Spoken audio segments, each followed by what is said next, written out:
Chapter 661. First Themed Ride. Michael eyed the tentacle shedding and realized that it looked exactly like it came from Cthulhu itself. Although this looked a little small, he knew firsthand that Cthulhu's tentacles were as thick and tall as skyscrapers, but its ends were incredibly thin and reached down to the thickness of a human person. And this looked exactly like the ends of Cthulhu's tentacles. There was no doubt about it. This shedding and that Leviathan carcass. Was this on purpose? It almost seemed as if Cthulhu knew exactly what he needed and gave it to him at the very same moment. Is he spying on me or something? No, I just told him to do that. You said you needed a preserved sea monster carcass. So who better to ask than the literal primordial beast of the sea? It seemed that Harbinger talked with Cthulhu without his knowledge. Well, it's good to have it, I guess. He accepted all of the carcasses Quint got him and offered to pay about 10 million gold coins for all of them. But despite such a high price point, Quint refused to take even a single gold coin. TSH, I don't need money. I'm just doing this for the love of the game. And this was a once-in-a-lifetime opportunity. I doubt I would ever get to catch such beautiful monsters ever again. He was reminded that Quint was the father of Reptar, who owned a very successful company in Metropolis. They definitely weren't poor, despite the shabbiness of his shop. He thanked Quint and went back to the nation of Reborn to continue his work. While the Rebornians were busy building the foundation for the entire roller coaster, he busied himself with creating the magical animatronics that would be the skeleton for the sea monster carcasses. He wanted to combine mechanics, magic, and nature to create a very realistic recreation of the Leviathan and Cthulhu as well. He used the techniques he learned from the magic tower, creating a layered magic spell that allowed him to bring earth, water, air, fire, and finally, light into the skeletal structure he was going to build. Downloading mastery of robotics into your brain. Thanks to ChatJK5, he was able to create a flexible yet rigid structure. The Leviathan animatronic would be able to close and open its jaws freely and with great force, creating a terrifying crunch that could shatter even the strongest armors. As for its body, he based its anatomy on the body of an eel.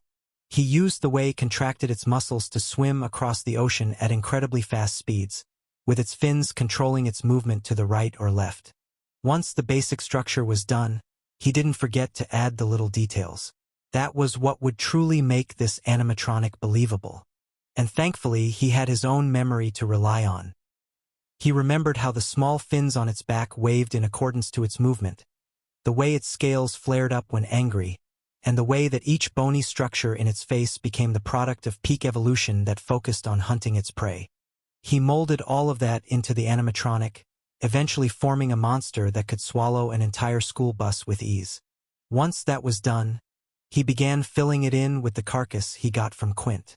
He laid out its skin, stretching it to fill the entirety of the animatronic. He spliced off some of its body parts and filled in the little details to make it as horrifying as possible. And in the end, with ChatJK5 helping him through every step of the way, he was able to recreate the Leviathan. There's just one last thing to check. He casted a spell, manipulating the Leviathan's skeletal structure to move in a certain way. Suddenly, the animatronic came to life, its red eyes blinking and its jaws opening to reveal its sharp fangs. It lunged at him, making him flash back to that memory in the void. If he didn't know any better, then he would have also been fooled by it. The best part about this was that because the Leviathan was made out of a magical skeleton, its movements were completely programmable. It could move in a completely different way in every single ride. It's done. Next, he needed to set the stage in which his Leviathan would rampage in. He began working on the roller coaster itself, becoming as hands-on as possible. And with his help, they were able to finish the entire thing in just under a day. He was able to create a closed aquarium that could house millions upon millions of tons of water. This ride was going to be one of those splash-heavy attractions since they would be plunging into the water at some point. He didn't need any testing for this because he was already confident in its outcome. After all, he based the entire trajectory of the ride on his experience in Nixie's subconscious void. He knew firsthand how terrifying it was. Kong and the other engineers were in charge of the decoration, creating bioluminescent corals, seaweeds, and other such designs to make the ride look as realistic as possible. Once that was done, there was just one last thing to tackle. This was perhaps the most important aspect of this roller coaster, as it would dictate everyone's perception of the ride. It was the recreation of Cthulhu. It would be the very face of the ride. Of course, he couldn't make it life-sized, so he had to size it down a little bit. But still, everyone would have to look up to see the statue in its entirety. He used the magical skeleton to create its face, its giant squirming tentacles, and even its fully functioning wings on its back. And for the final finishing touches, he added Cthulhu's Real-shedding skin to cover the entire structure. As soon as he laid the final patch, he felt a minute, almost imperceptible shockwave coming from the statue. Everyone working on the roller coaster froze and looked up at Cthulhu with fear in their eyes. Even though they'd been working on this the entire time, they now doubted whether it was really just a statue or not. Even Michael felt as if he was in the presence of Cthulhu itself. Adding a real part of Cthulhu in this animatronic really pushed it to the next level. After seeing the finished result, he could only pat himself on the back for a job well done. Working 3 days without sleep was well worth it. The ride looked absolutely magnificent. It was miles better than his first roller coaster, and it was even better than the themed rides he saw in his previous world. It still needed a little bit of testing, but he could safely say that it was done. All he needed to do now was give it a proper name. Into Cthulhu's Void, he muttered. This would be the first ride that would be implemented in his planned theme park. But this ride's importance wasn't just because of that. It was because he specifically created this with Nixie in mind. This could mend her broken Tao heart. Chapter 662. Into Cthulhu's Void. He teleported himself back into Aerith's estate, where Nixie was currently staying in to receive full-time support. He arrived just in time as Juniper and the others were doing their daily checkup of the Little Mermaid. While Aerith and Theodora administered medicine to Nixie through skin, Juniper addressed Nixie directly. "Are you awake now, Nixie?"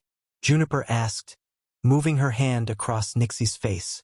Nixie's eyes adjusted at the change in light, showing that she was fully conscious at this moment. However, she barely reacted. As we expected, she has returned to her near catatonic state. But it's good that she's not in a critical condition. Her Tao heart is at least stable. Juniper wrote in her scroll, documenting Nixie's progress throughout these past few days. As part of her healing journey, they prescribed a lot of medicine to try and help Nixie heal her Tao heart. Some were meant for healing her wounds in the heart, and some were experimental, aiming to stimulate her Tao heart through artificial means. They also tried physical therapy, allowing her to walk and swim by herself for at least a few seconds every day. None of these methods succeeded, but they still tried nonetheless. They had to get her healthy some way or another. "Michael, you're back," Juniper greeted. "I am. And I'm here to tell you that I may have found a solution to Nixie's problem." Reed immediately snapped awake from his nap. "Solution? You can cure Nixie?" Michael raised his hand and tried to calm down the man. "I'm not 100% certain, but I think that I can help her in some way." "Have you found some medicine for her Tao heart?" Juniper asked, a little bit expectant. She had already seen him create anesthesia out of nowhere, so she just assumed that he had somehow created a panacea. She wouldn't even be surprised at that point. "No," he told her. "It's more like an experience. I think it'll be better if I just show you. Do you guys mind if we teleport there?" Everyone looked at each other, and before they could say something, a dark shadow enveloped the whole room. A couple of seconds later, the shadow subsided and everyone realized that they were in a completely different environment. All around them was an endless desert, a complete and total opposite to the cityscape of Metropolis. "Where are we?" Theodora asked. "We're at my place, the nation of Reborn," he replied, gesturing to the city in the distance with buildings each as tall as the magic towers. "In the parched lands?" Aerith gasped. They somehow transported from Metropolis all the way over to the southern edge of the royal continent itself in just a few seconds. And it wasn't just him. It was all of them. Michael transported them all thousands of kilometers away in just a few seconds.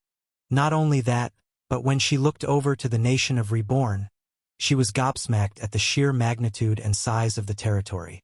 It looked even bigger than Metropolis. She couldn't understand how that could happen when they were living in the middle of the desert. And as for Theodora and Juniper, who knew nothing about the Daily Metro's article of Michael, they were doubly surprised at the revelation. So young, yet you were able to establish such a large territory for yourself, Juniper muttered in amazement. Every time she learned something new about Michael, she kept getting surprised. I'll give you all a tour of the nation later, but for now, I want you all to direct your attention at the building behind you. Everyone turned around and saw the colossal statue of Cthulhu. Reed and his wife could only stand there in pure shock as they stared upon one of the most feared primordial sea monsters in the world. Their innate instincts as mermen flared up, making them seize up. And unbeknownst to everyone, Nixie's head moved up just slightest bit, seemingly intrigued at seeing a familiar friend. That's Cthulhu, Juniper gasped. Her memory of the void was still so fresh in her mind, and seeing Cthulhu right in the flesh immediately made her remember. That's right, I modeled it after him. Let's go closer, he told them.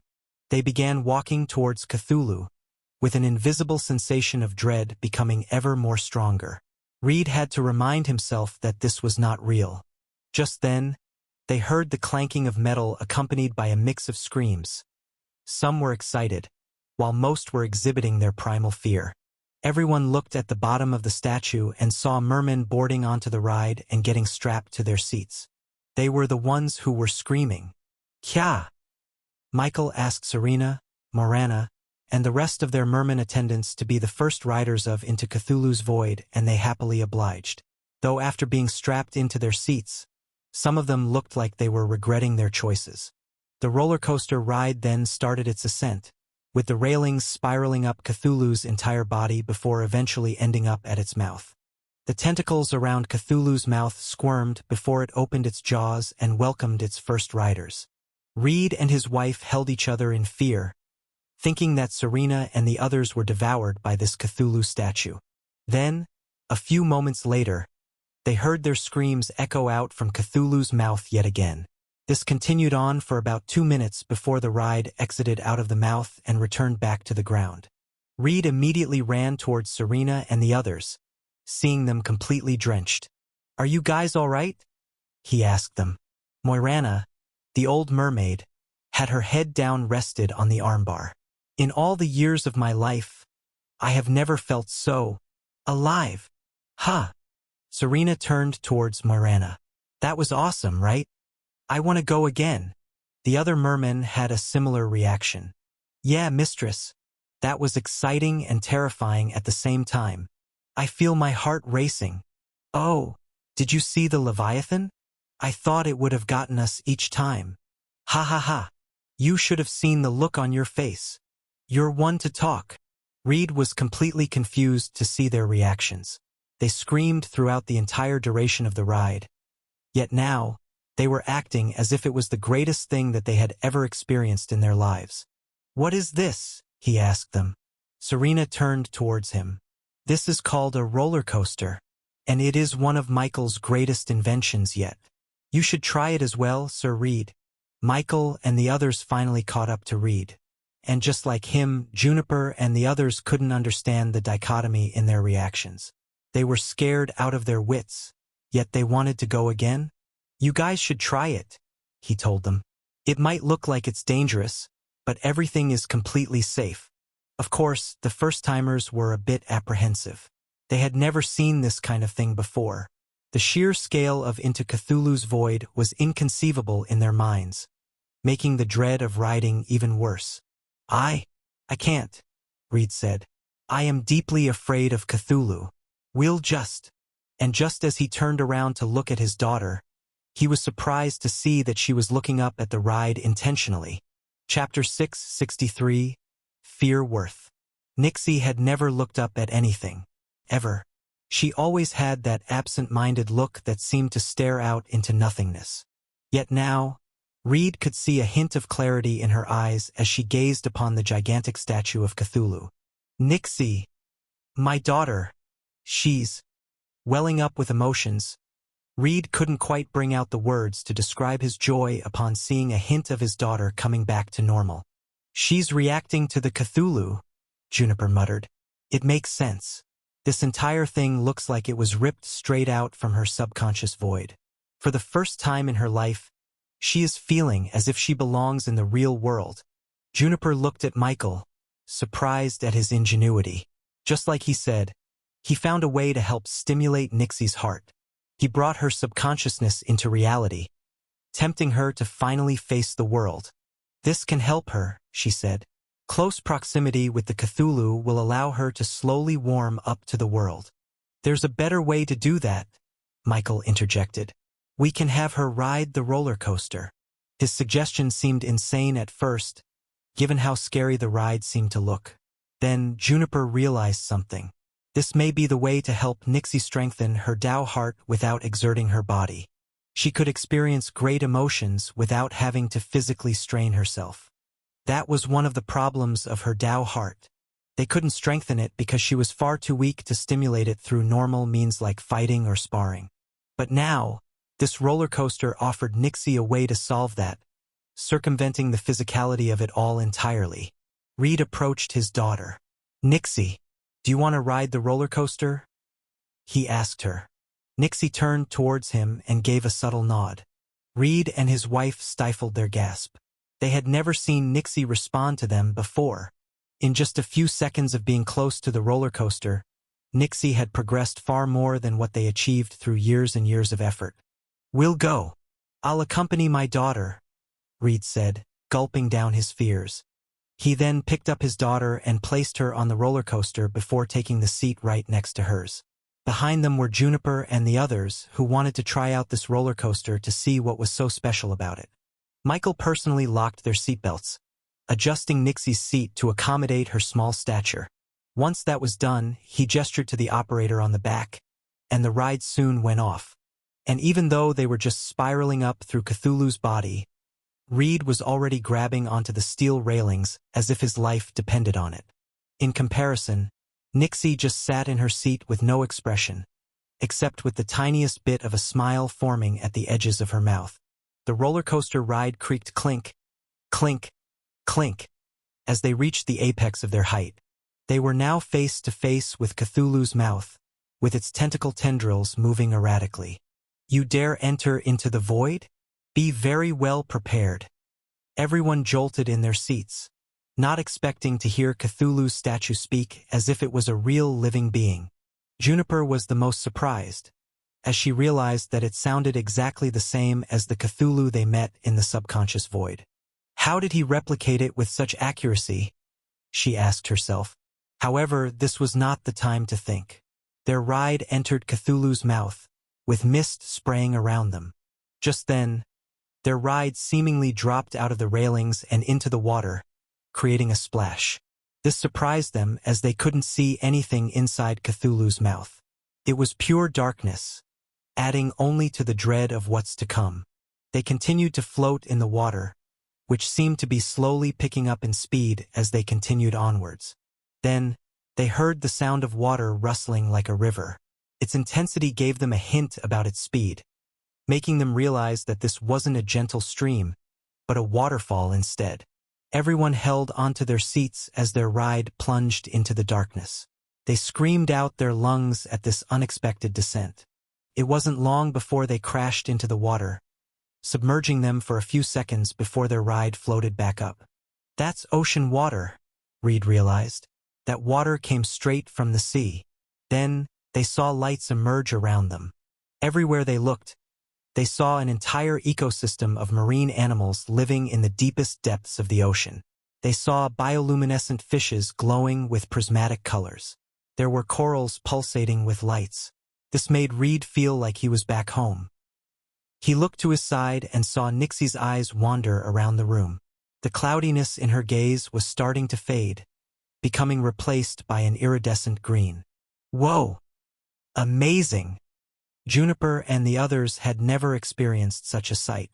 They were seeing what a merman would see in Atlantis. Just then, the entire ocean started to shake. They felt their ride start to sway side to side, with the possibility of it tipping over becoming ever so clear. While everyone was wondering about what was happening, Nixie looked forward and pointed at the darkness in front of them. Reed followed her hand and eventually saw two red lights surrounded by blackness. And as they got closer, they eventually saw the outlines of black and white scales around those two red lights. That's. The Leviathan emerged from the darkness, occupying the entire tunnel. It opened its jaws, with the gills on its side flaring up to increase its size even more.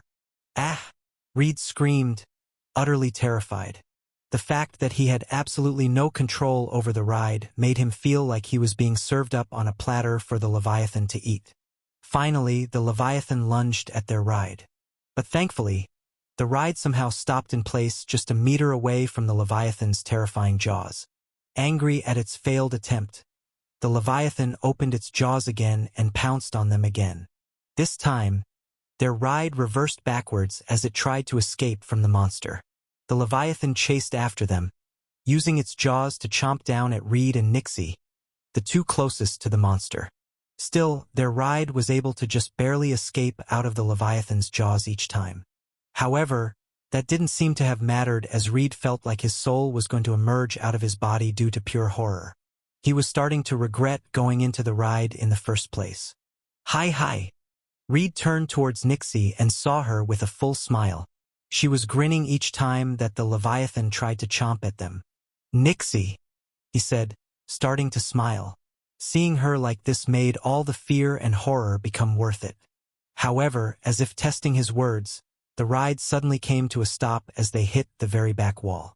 They had nowhere else to go. Yet, the Leviathan was still in front of them, with its jaws opening with triumph. It lunged at them, making Reed almost pass out due to pure shock. Chapter 664, Road to Recovery. The ride continued on, with Reed basically having half of his eyes closed and clinging onto his seatbelt as if his life depended on it. He missed a lot of the features, including the whirlpool that took them to the very bottom of the floor and even the last fight scene with the Leviathan before they reached the exit. He only opened his eyes when he saw that they exited out of Cthulhu's mouth, with the bright rays of the sun finally illuminating them once again. Reed never thought that he would welcome the sight of the surface world compared to water, but this ride made him become aquaphobic. Well done, heroes. You have saved the pearl in the shell. My thanks is forever yours. Cthulhu's voice echoed out, thanking them for the ride before they descended down the rails and returned to the base. Once they came to a stop and the seatbelts came loose, Reed immediately jumped out of the ride and plopped onto the ground, short of breath and his face as pale as snow. Ha! Juniper and the others slowly walked out of their seats as well, still reeling from this unique experience. They felt as if they had just come from a grand adventure deep in the oceans, encountering the beauty of the deep sea, as well as the monsters that lurked within. The dark atmosphere, the eerie sounds of the deep ocean, the salty cold water, and even the Leviathan, everything came together to create this unbelievable experience that couldn't be explained to anyone without them having to experience it themselves. They could hardly believe that someone was able to think of this concept, much less make it. Juniper, in particular, could only look up at the grandiosity of the whole ride. Surprisingly enough, she enjoyed every single bit of that ride. And it looks like she wasn't the only one. She looked at Nixie, who stayed in her seat, ready for another round. Again, Nixie muttered in excitement. There was pure joy and glee in the child's face. Juniper could hardly believe that she was looking at the same mermaid child that was on the brink of death. Now, Nixie just looked like any other child excited to play a game. She moved towards Nixie, grabbing her wrist and checking her pulse. Ba-dump, ba-dump.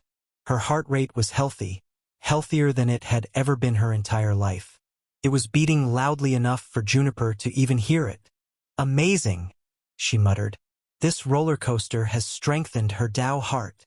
She took a step back, unable to properly express the magnitude of this accomplishment.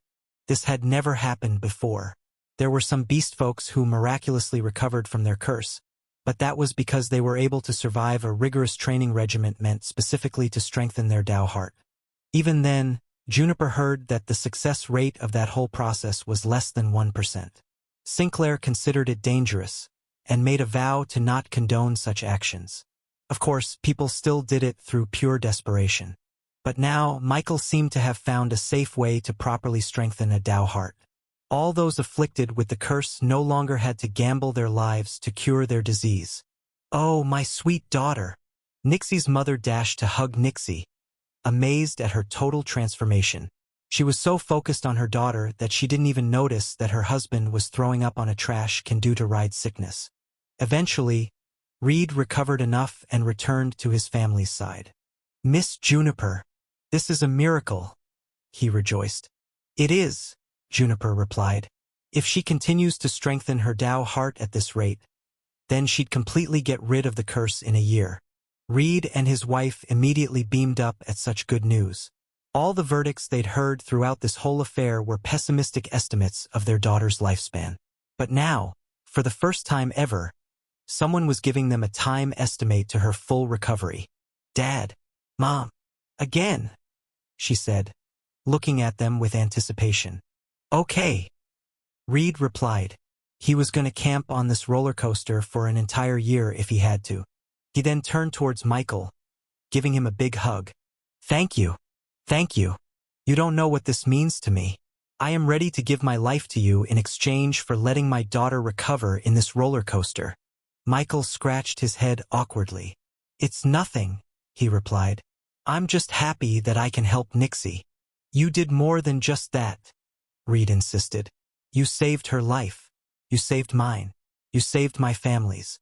I'll give you all of my life in return."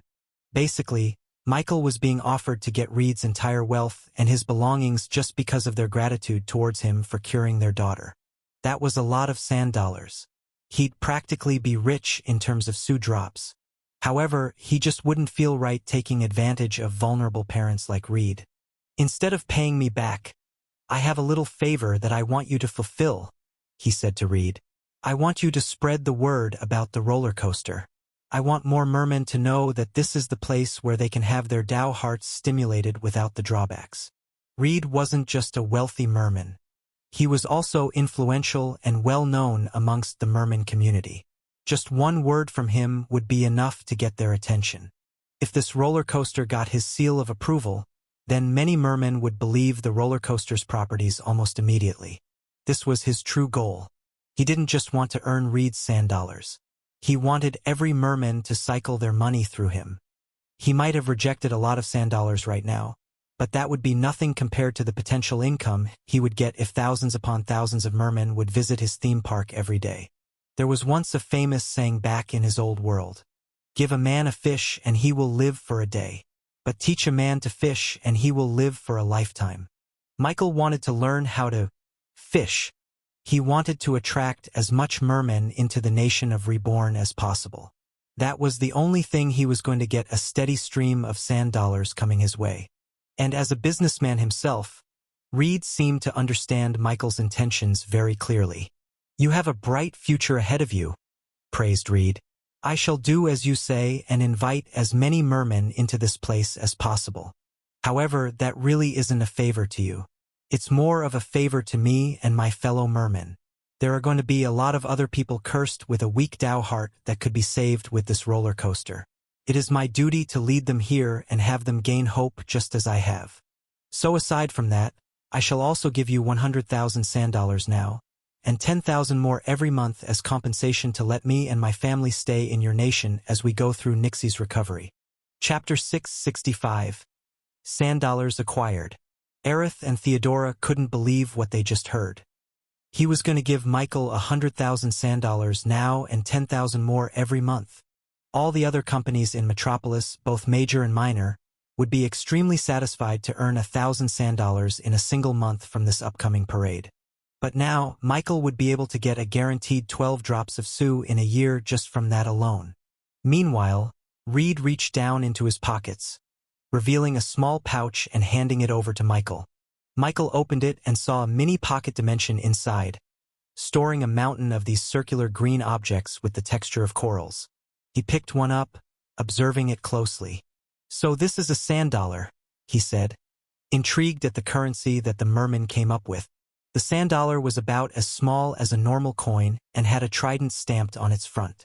Not only that, but it looked like these sand dollars were alive. The tiny bumps on its surface were wriggling, as if it was a coral trying to capture its prey. The sand dollar is a creation of the Ocean King.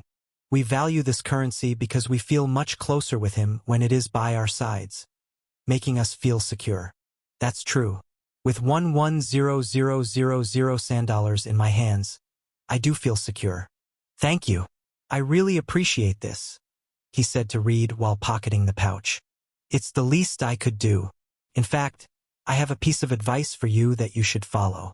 I think you should charge 1 sand dollar for every ticket in this roller coaster, advised Reed. Really? Michael was thinking of selling a one-day pass through the roller coaster for 1 sand dollar. He thought that was a fair way to price this theme park, given that it was just one attraction for now. Yes, many mermen are willing to spend 1 measly sand dollar to experience this roller coaster at least once in their lives. Reed knew exactly what the other mermen would think once they experienced this roller coaster. He knew the potential of this business. If Michael sold an all-you-can-ride one-day ticket pass for the roller coasters, then the lines for it would be unbearably long. Meanwhile, Aerith couldn't help but cover her entire mouth as she began to calculate the potential earnings Michael could have with this roller coaster. It's mind-blowing.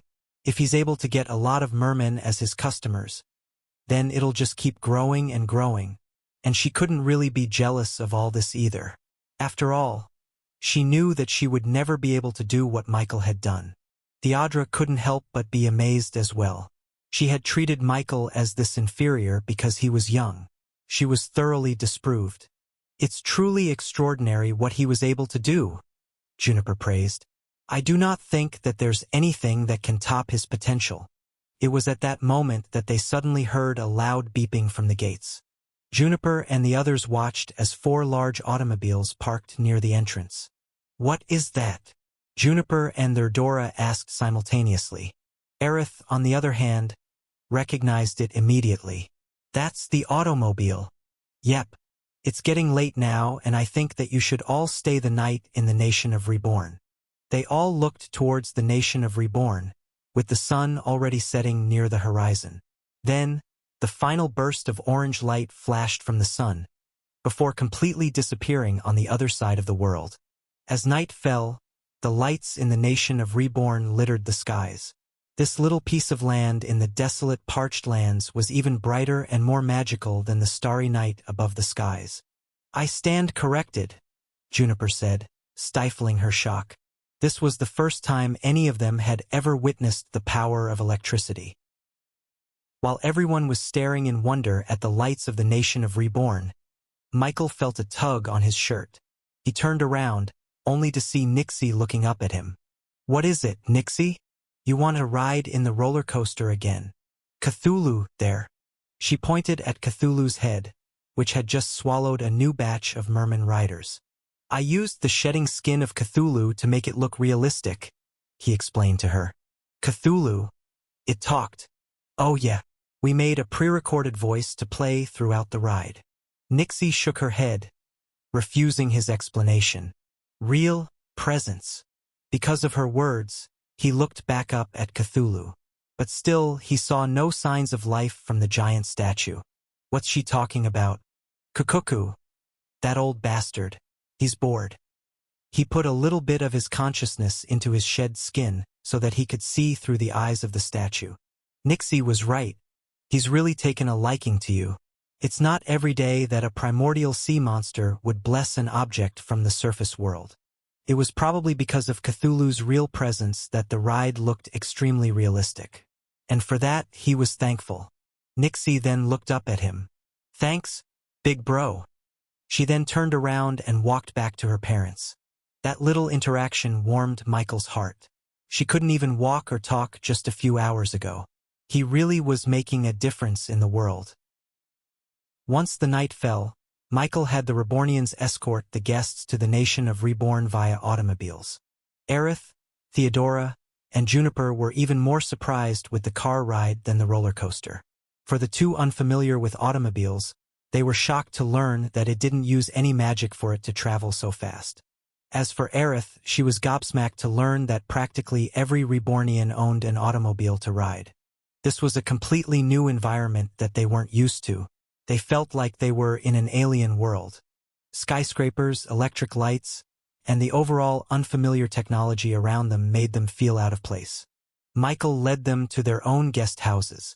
There, they began discovering the conveniences that every Rebornian was used to in this territory. Air conditioning, plumbing, heating, lights. These were all things that would have made life so much easier back in their own homes.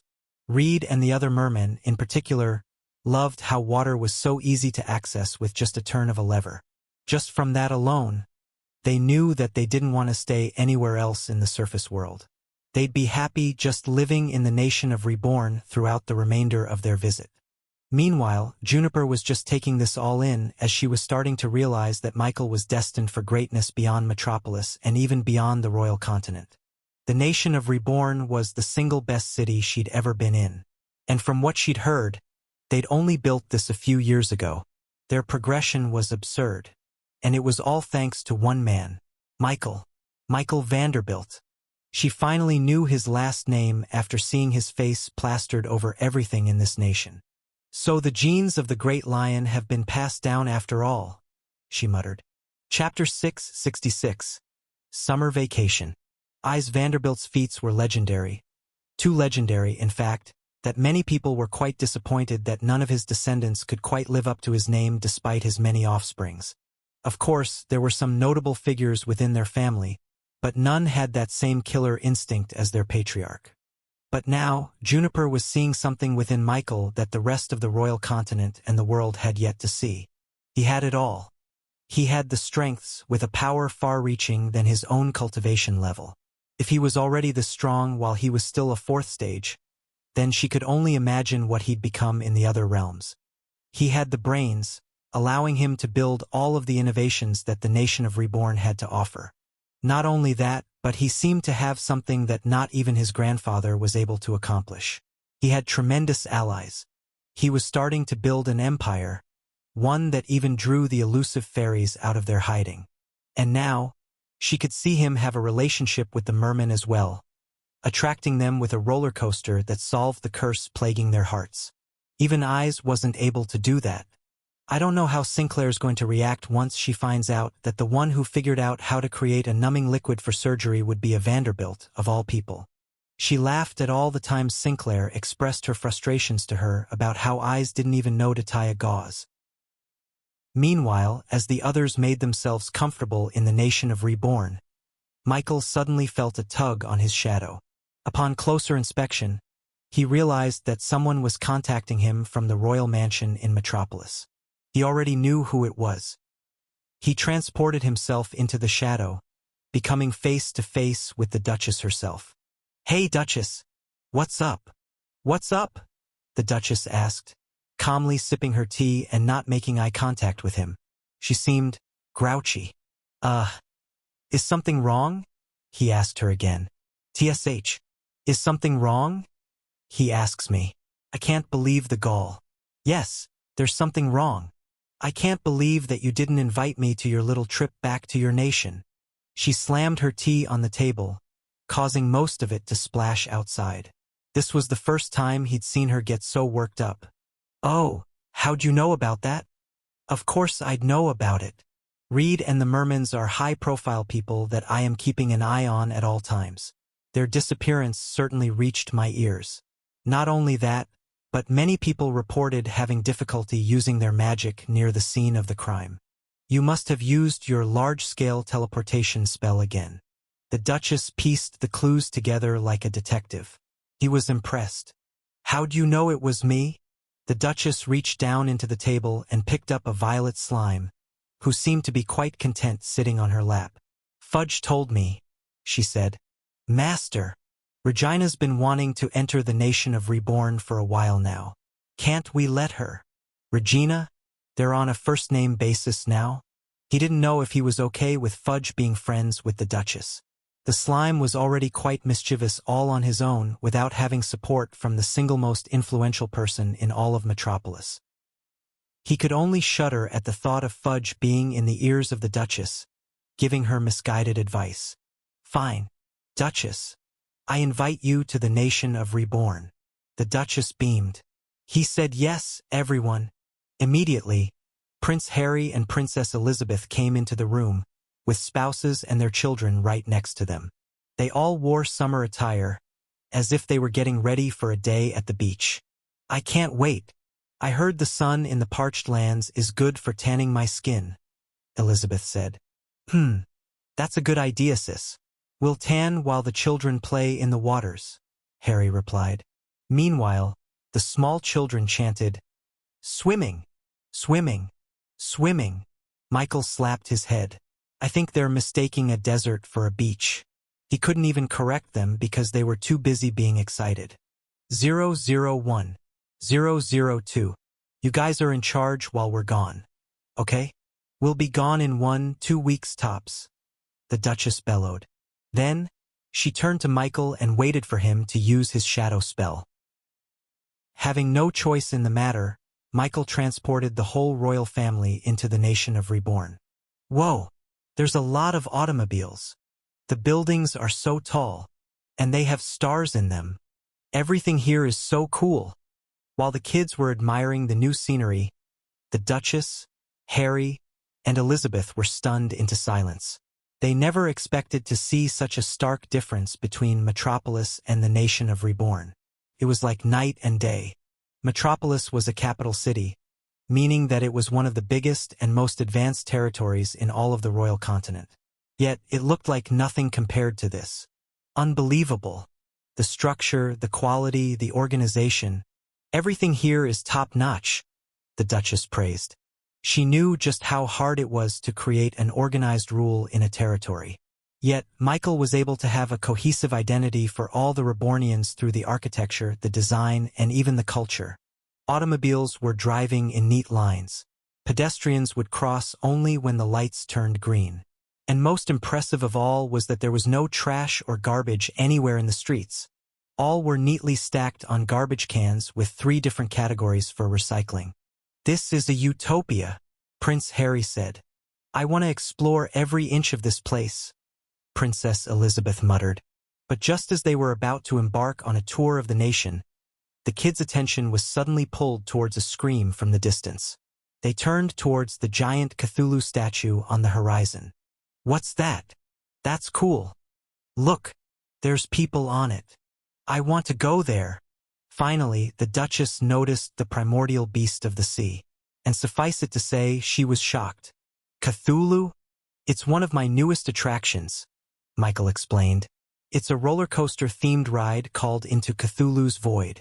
You guys should check it out. With another teleportation spell, they all arrived on the foot of Cthulhu, with a ride having just started. Mermen, Prince Harry noticed. Those are mermen. He explained to them an abridged version of the events that passed just recently. So, yeah, the mermen now visit this roller coaster at least once a day, he said. The Duchess shook her head. Michael glossed over one specific detail that shouldn't be played down. Wait. That needs more explanation. You solved the curse of the Tao heart. Michael shrugged. I guess so. While the adults were busy being shocked by Michael's story, the fearless little royal kids immediately jumped into the queue for the ride. The mermen even graciously let them skip the line. Cool.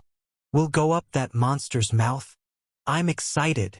Just then, one little mermaid girl took a seat right next to the royal kids. They turned towards her. Hey, you're excited too. Like me. Nixie looked at the human children and gave them the tiniest bit of a smile. Excited, she replied. Chapter 667, Kilos. While the kids were having fun, the Duchess finally learned about Michael's arrangement with Reed and the other mermen. So each ticket is $1 sand. How many tickets do you sell a day? She asked him. Normally, about 50 tickets, 100 if it's a good day, he replied. On the surface, that didn't really seem all that impressive. Of course, with 100 tickets a day, he would earn about $1,500 to $3,000 sand in a single month. But the Duchess was smart enough to look past the numbers. Instead, she looked deeper at the context of the situation. As far as she knew, there were only about 50 mermen who had visited Metropolis. And that came from two groups, Serena's and Reed's. All 50 of those mermen were now in the nation of Reborn. It wasn't hard to guess that the 50 tickets Michael was selling were from all those mermen residing in this nation. This meant that this roller coaster had close to 100% retention rate. All mermen who would visit this ride would choose to ride it again. This would mean that as more and more mermen learned about this roller coaster, then Michael's income of sand dollars would continue to grow tremendously. The Duchess couldn't believe it. And Reed has promised to give you 10,000 sand dollars per month aside from the 1,000,000 he already gave you, the Duchess asked.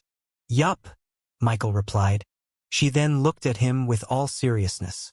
You do know what you should do with all of that money, right?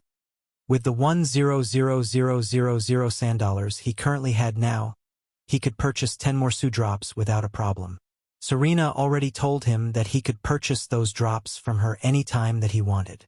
I could practically upgrade all the options for my drone. Are you thinking about buying Sue drops for it? Yeah. The Duchess shook her head. After the auction, you already have 10 drops of Sue for your mithril artifact, correct? That means you won't need new drops of Sue until a couple of years later. She was assuming that Michael would only reach the upper stages of the body formation realm 2 to 5 years later, which was already considered quite fast compared to normal. And assuming that he'd coat his mithril artifact with Sue with every advancement, then he'd only ever need more till he's in the latter stages. From her perspective, he truly didn't need to buy Sue anymore. Of course, she didn't know that he could purchase upgrades with each drop of Sue, but Michael wasn't going to tell her that. What I'm proposing to you is that you spend those sand dollars on another aspect for your company. Your officers. You're going to need more magnetics sooner rather than later. As you've seen the auction, it is incredibly important for companies to have multiple magnetics in their employ. What I'm suggesting is that you spend those sand dollars to buy Godforge pieces from companies. Michael was already thinking about getting Godforge pieces for the Dragonborns, but he never really found out how to properly procure them with normal means. After all, he had only ever really stolen his pieces from other people. But now, the Duchess was telling him that he could buy Godforge pieces in exchange for sand dollars. Is that possible? Usually, companies hoard their Godforge pieces and become overprotective over it like their life depends on it. But this time, you have a unique opportunity. The current demand for Sue drops is at an all-time high. And the only way to obtain those is through sand dollars, which means that whoever holds the most of those would be able to buy practically anything they want. Every company would jump at the chance to sell their Godforge pieces in exchange for Sue drops. After all, they could always get Godforge pieces in the future. But they never know when Serena's discounted selling price will last forever. Right now, Michael has the most sand dollars in all of Metropolis, a whopping 100,000. If he could buy Godforge pieces to turn the Dragonborns into magnetics, then that would definitely be a better use for his sand dollars rather than spending it on Sue drops. How much is the price conversion for that? He asked her, intrigued. It's a 1-to-1 ratio. 1 Sue drop for 1 kilo of Godforge piece. Michael went silent for a moment before asking a question. What does 1 kilo of Godforge piece mean? The Duchess chuckled for a moment, thinking that he was joking. But after seeing the seriousness in his face, her jaw dropped. You really don't know? How did you get this far without knowing the most basic thing about diva cultivation? She thought he would have known about that by now since he was already in the 4th stage of body formation. Did your surgeon not tell you how many kilos of Godforge pieces they're putting in your heart? Oh, I didn't do that, he said, shrugging. I'm a natural magnetic, so I don't need to have surgery to get the Godforge pieces in my heart. They just come naturally. This time, the Duchess was the one who went silent. Sigh. I already guessed as much, but hearing you confirm it is still giving me whiplash. Anyway, let me give you a lesson on diva cultivation. In order to advance to the 1st stage of body formation, then you will need 1 kilo of Godforge pieces. And for the 2nd stage, you will need 2 kilos of Godforge pieces. And for the 3rd, you'll need 3 kilos. So on and so forth until the 9th stage. Michael didn't think that the Godforge requirement for each stage advancement would be so high. This meant that a magnetic would need a total of 45 kilos of Godforge pieces on their hearts to go from the first stage all the way up to the 9th stage. With my 10,000 sand dollars a month, then I could have enough to turn someone into a 9th stage magnetic in about 3.75 years. That's pretty long. The Duchess was stunned. Long? If any of the major factions heard that, then they'd be steaming with envy. In about 20 years, you can create 5 9th stage magnetics. That would be enough to contend even with the greatest companies in the royal continent, bar the conglomerates. And if you want to go for numbers, then you can spread that out and create multiple mid-stage magnetics. Even us from the major factions only have about 10 or less magnetics under our employ. The minor factions have about 4 to 7. And we were only able to create that through generations of investments and stockpiling. And you'll be able to get to our depth in just a few years. She wasn't even taking into account his future growth. Just as she discussed before, he would only get more and more sand dollars as they attracted more merman visitors. And by her estimations, there could potentially be thousands or tens of thousands of mermen that would visit just Metropolis alone. And if all those mermen visited Michael's roller coaster, then he'd be earning tens of thousands of sand dollars in a single day. Chapter 668. Purchasing Godforge Pieces. After finding out the price for a Godforge piece, Michael decided that his sand dollars would be better spent if he followed the Duchess' advice. With 100,000 sand dollars in his pockets, he could buy 10 kilos of Godforge pieces. That's enough to transform 10 people into magnetics. I think you're right, Duchess. I'm going to try and purchase Godforge pieces with my money, he said to her. The Duchess nodded in satisfaction, knowing that Michael made a good business decision. She knew he could take his company to the next level if he strengthened the foundation of his allies. Can I buy it from you? He asked her. She nodded. For now, I can only provide you with 5 kilos worth of Godforge pieces. That's the only stock I have in my treasury, she said. That will be 50,000 sand dollars. Can I have a little friendly discount? He asked, half joking and half serious. No, she replied with a smile. As expected of the Duchess, she didn't come to play when it came to business. She was what you would call a ruthless businesswoman. Really? Even for a friend like me? He asked, doing his best puppy eyes impression. Nope. Business is business, she replied. But of course, Michael wasn't that bad at negotiations himself. What if I throw in an all-expenses-paid trip through all of the nation of Reborn's territories for a whole week? Her stern face softened for a bit. It seemed that his counterattack was quite effective. Give me 5 weeks and a permanent guest house built in the center of the nation, and I'll give you a 10% discount, she rebutted. I'll give you the house, but make the trip in just 2 weeks, he replied back. For weeks. He held out his hand for hers to take. 3. And you'll give me a 25% discount. Last offer. A few seconds later, the Duchess shook his hand. Deal, she declared. Both of them reached a win-win situation. Michael would get his discount on the Godforge pieces, and she would be able to spend a lot of time exploring and relaxing in the nation of Reborn without the responsibilities of a Duchess. He took out the pouch Reed gave him and gave the Duchess 37,500 sand dollars in exchange for 5 kilos of Godforge pieces. After receiving the money, the Duchess took out a piece of paper and wrote out an authenticated piece of writing that her attendants would recognize. Just give this to my Secret Service guys, and they'll give you your Godforge pieces. He thanked her before transporting himself back to the royal palace. Once he was there, he was greeted by 2 men in black and white suits. He recognized them to be 003 and 004, who helped him tremendously during the auction. He gave them the piece of paper, and without further explanation from him, both Secret Service men immediately knew it was authentic. Please follow us inside, they said. They led him through the wide gold-plated hallways of the palace, with the Duchess portraits littering the walls, and through the stairs that led further down into the basement. Eventually, they reached the castle vaults. This was their treasury. This was where the Duchess kept all of her most valuable items in store. This is where the Godforge pieces are stored, said 004. There was a giant circular door in front of him that was recessed outwards with no visible sign of a lock or an entryway. It looked like it was just a flat decoration on the wall. However, with his supreme skill, he saw complex magical mechanisms hidden from plain sight.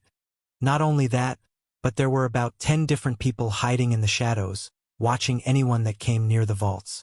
These guys must be the other Secret Service. But aside from them, there was just one other person near the vault. It was a woman with long black hair wearing thin rectangular glasses and had a serious look on her face. "You're Angela Montgomery, right?" he asked, remembering her face back when he first arrived in the royal palace. Angela was the diplomat for the royal family and the Duchess' personal assistant, so it wasn't surprising that she was here, attending to the palace while the Duchess was away. "That is correct," she replied. She took a small moment before continuing her words. "I must admit that I was mistaken about you," she said. "The Duchess told me earlier on that you're special, but I never believed her fully. I thought you'd be like any other genius I've seen in the world, a frog looking up at a well. But you've proven me wrong." She saw him defeat Alaric, who was already in the nascent spirit realm, while having such weak cultivation. Although it was only for a moment, this was still something that no other prodigy could do. Thanks." He liked the compliment, but he didn't know why she was saying all of this. He was also quite impatient since he wanted to get the Godforge pieces as soon as possible. "I hereby give you my permission," she said. "Permission? For the Godforge pieces?" "No. Permission to date my sister." He was speechless for a second. Sister? Dating? He didn't know what she was talking about. "Cuckoo. How dense we are sometimes," Harbinger commented. "I believe that given the context, it seems that Angela Montgomery is talking about Yuna." ChatJK5 concluded. "You mean Yuna?" he asked, surprised. "Yes," Angela nodded. "I was a bit perplexed at first, wondering why my sister chose to side with your company despite her potential as a diplomat. But now I see why she chose you." This revelation left him speechless. He didn't expect to hear this news so suddenly. He didn't even know Yuna had a sister. "You're her sister?" he asked again. "Yes," Angela said, fixing her eyeglasses. "Did you not hear me?" "No, I just didn't connect the dots till now." Now that he thought about it, there was a small resemblance between Yuna and Angela. If Angela changed her expressions a little bit, then she could definitely pass off as Yuna's twin. Also, permission to date her? "We're just friends," he insisted. "Really? Then why is she returning to our family estate if not because of you and your company?" Angela asked him. This was the first he'd heard of this. He knew she went somewhere, but didn't know that she'd go back to their family territory. Why would she go there? "It's because she wants to finish her training, that's why. She was supposed to be a diplomat. But because of you, she has changed her focus on becoming someone like me, a counselor." Michael knew what a diplomat was. They were a group of Montgomerys who were considered neutral in every way possible. They had no biases so people would trust them to judge their cases. But he didn't know what a counselor was. She seemed to have noticed his confusion and elaborated. "A Montgomery has two choices in life. They could become diplomats or counselors. A counselor is someone whose main purpose is to help and guide a company of their choosing. They provide support and advice on a lot of things, including duels." Chapter 669, Godforge for Officers. Angela was a counselor for the Duchess. She was in charge of all the negotiations that the royal family had over any business or dealings in the world. She makes sure that the deal the Duchess was getting would be the best possible outcome for their group. Being a counselor is in complete contrast to the training that a diplomat was trained for. Instead of being unbiased, counselors had to learn how to be extremely biased towards their own party. Michael likened a counselor to an attorney or a lawyer retained by a company. They serve only the company, and no one else. You don't know how many people will be disappointed once they find out that Yuna became a counselor for somebody else. That little sister of mine is incredibly sought after. And rightly so. She is the most talented out of all of us. And that talent has drawn a lot of offers from top-level companies to become their counselor. There's so many companies trying to hire her that everyone decided that Yuna should become a diplomat instead. That's why she trained to become one. But now she's coming back to our estate to change that. She's now trying to learn the ways of becoming a counselor.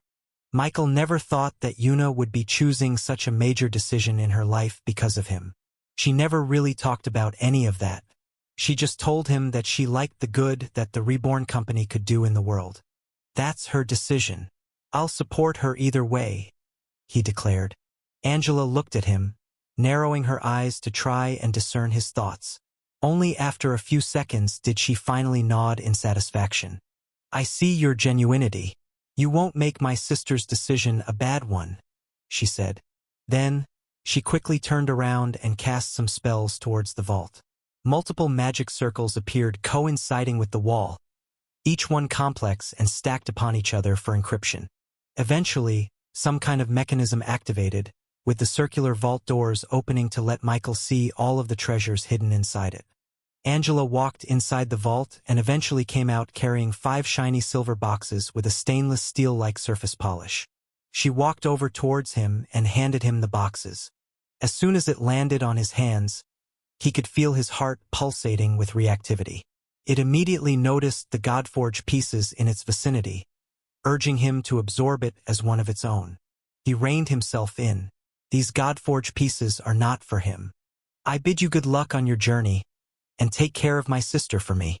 She's precious, Angela said, bowing to him. He bowed back. I'll try my best, he replied. Now that he got the Godforge pieces in his hands, he immediately teleported into their headquarters in Metropolis. Once he was in the office, he immediately heard the familiar bickering of the siblings. I told you to finish up those paperworks yesterday, Shiina shouted.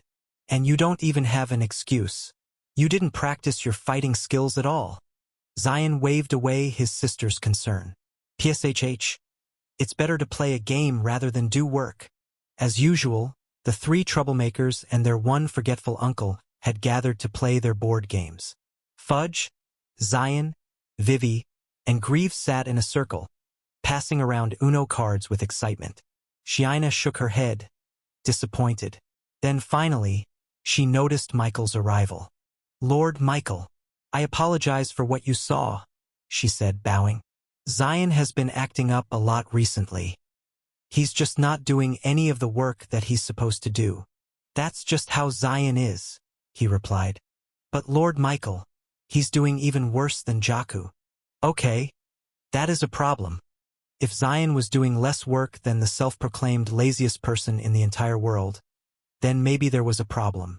Don't worry, Lord Michael. I'll straighten him out, she assured him. Michael didn't really care because he wanted to let the Dragonborns do what they wanted. Anyway, I want all of you to gather in a circle. I have a surprise waiting, he said.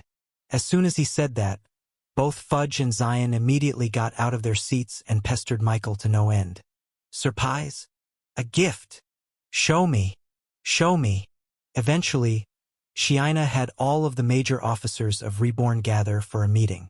There was their CEO Castell, the 4 Dragonborns, Fudge, Grieve, and the 2 Orc chieftains Sasuke and Naruto, and many more officers in charge of the nation of Reborn. The reason I called you all here is because I wanted to give you these. He laid out all 5 boxes on the table for everyone to see. They all looked very interested to see what was inside. This is what will take our company to the next level, he said, twisting the top of each box, and suddenly, the box's top surface folded up into one long thin metal sheet, letting everyone take a peek from above.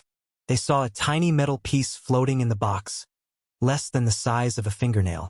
It was engulfed in a big white fire that didn't seem to be affected by the breeze of the air conditioning unit. Everyone felt a tug in their hearts. The Dragonborns clutched their hearts, feeling the call of the metal into their bodies.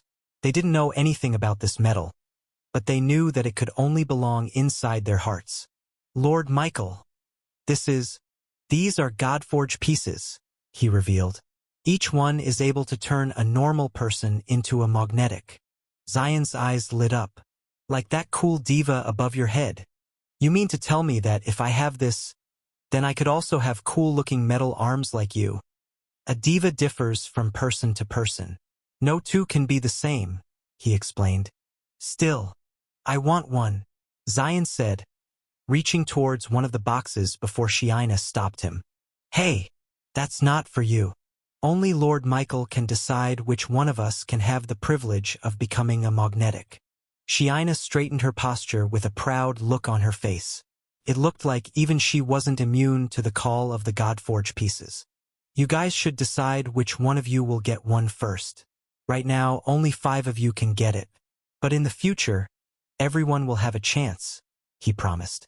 Everyone looked at each other, all hesitant to be the first one to throw their names into consideration. Despite the silence, everyone was eager to become a magnetic. I think the first honor should go to the most senior officer of Reborn, said Shiina. I think Miss Castell should get the first piece. Castell was Michael's first employee, so it was only natural for the privilege to become hers. However, the CEO maid quickly refused. It will only be a waste. It's better if these Godforge pieces will go to the Dragonborns. It's only logical. They are our strongest fighters, and we'll have to rely on them regarding problems of strength. The other officers of Reborn agreed wholeheartedly with Castell's decision. Chapter 670, Rebornian Magnetics. As soon as Zion's hand got near the box, it seemed as if the floating piece of metal inside got triggered into a reaction. It vibrated, growing with intensity as he got closer, before finally shooting off towards his heart at near breakneck speed.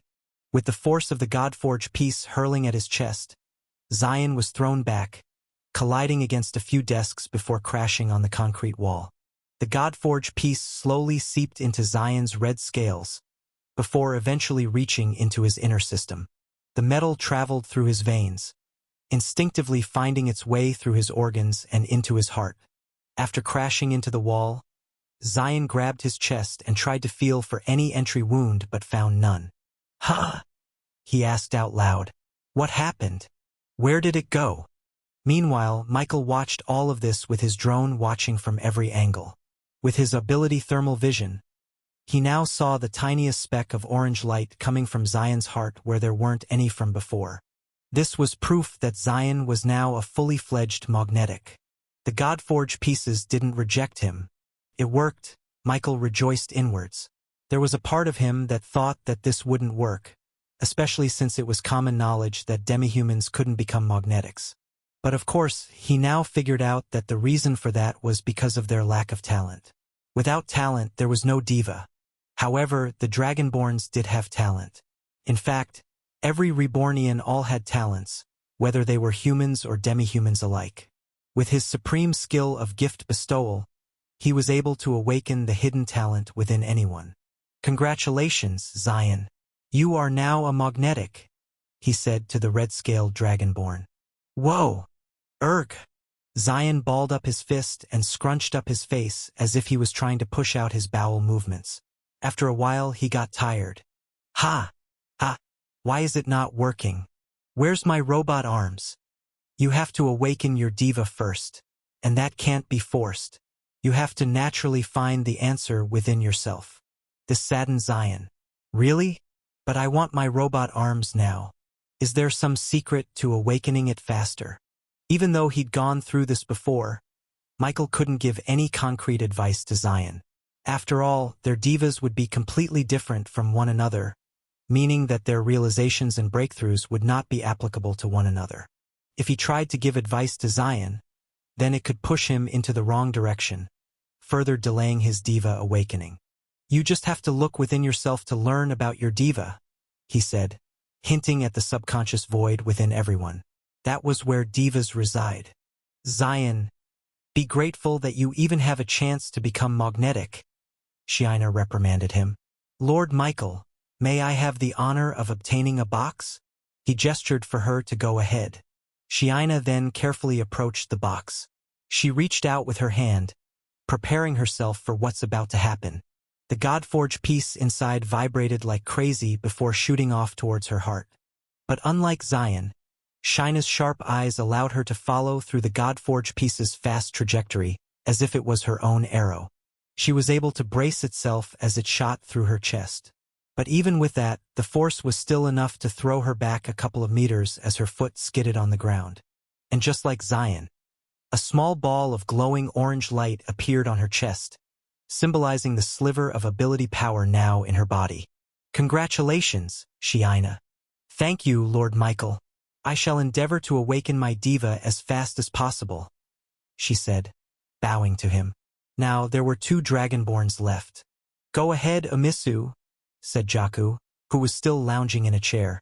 Amisu wanted to object, but was too shy to say anything with everyone else looking at her. She slowly approached the boxes, with her eyes closed and her hand outstretched as far as possible. Finally, she got close enough to trigger a reaction from the Godforge pieces. It sensed the presence of a natural magnetic. It vibrated and shot off towards her chest. However, at the very last second, Amisu ducked out of pure nervousness, letting the Godforge piece fly off and directly into Jaku's heart.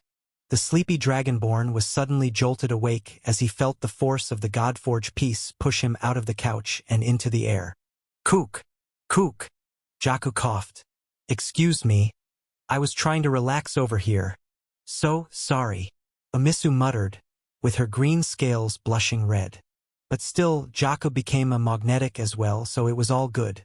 Eventually, Amisu worked up the courage to approach the boxes with her eyes open. Then, a kilo of Godforge shot to her chest, integrating with her heart. But unlike everyone else, she stayed in place as she held her chest with both hands. Now, all 4 dragonborns had become magnetics. It would only be a matter of time until they awakened their divas. I wonder what their divas would look like, he wondered. He wanted to know if there was a difference between a diva from a human and a diva from a demi-human.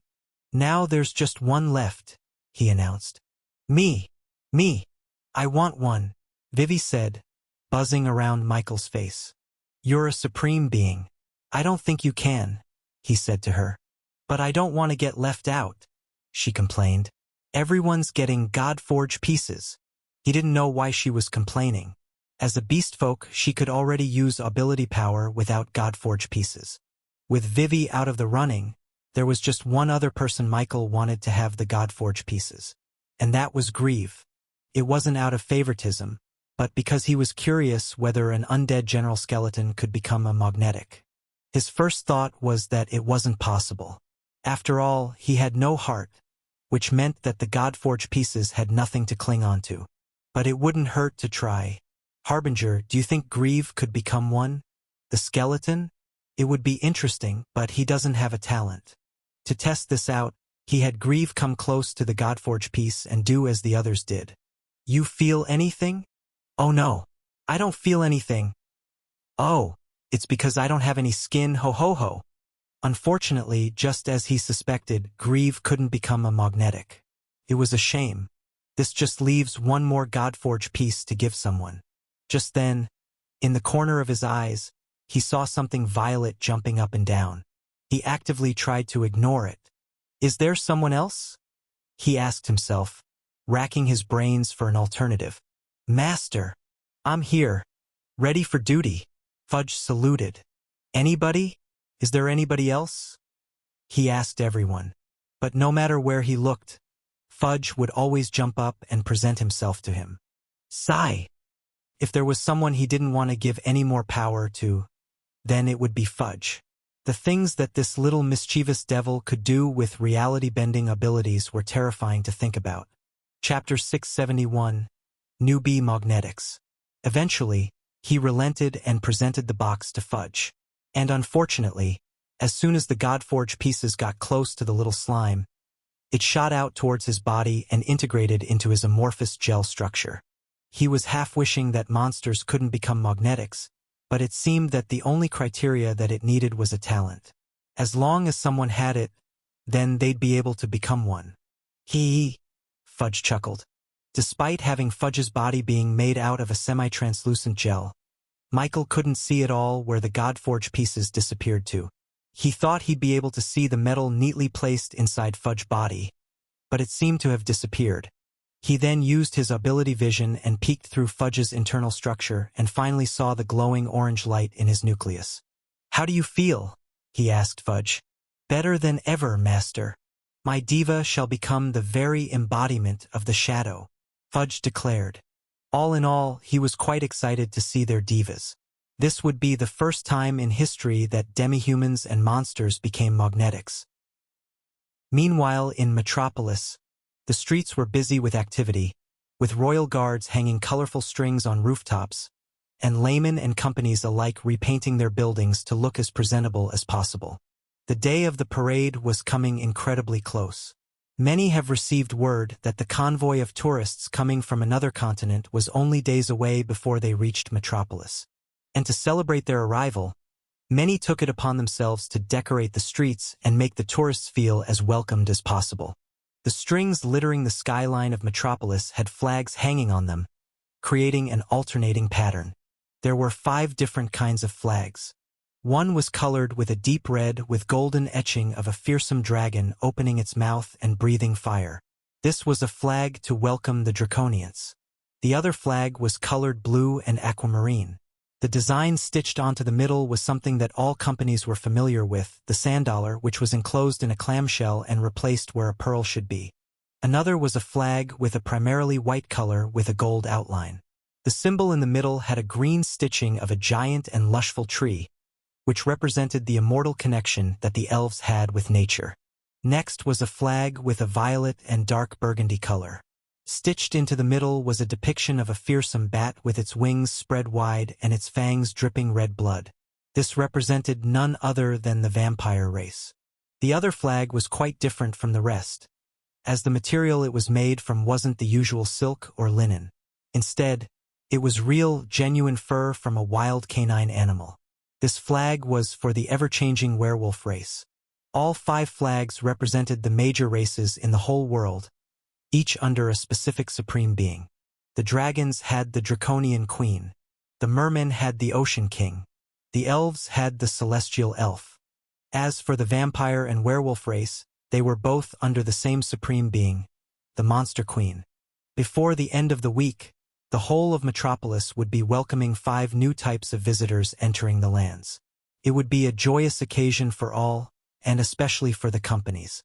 The potential treasures they could obtain from this parade could change their very lives. If one was lucky enough to be in the parade route, then they'd be front and center when the tourists arrive, leading to more exposure and therefore more treasures. Due to this, a lot of companies were trying their hardest to squeeze inside the parade route, creating small stalls by the side of the streets and blocking the building behind it. Of course, this caused a lot of commotion, with many demanding their destruction and some saying that it wasn't illegal to do so. This was a big headache for Alaric.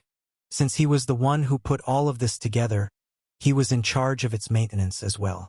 Since he had the most visibility in the parade route, he stood to gain a lot of money from the visitors. But if a lot of problems arose during the parade, then he'd be the one to blame, causing him to lose a lot of money.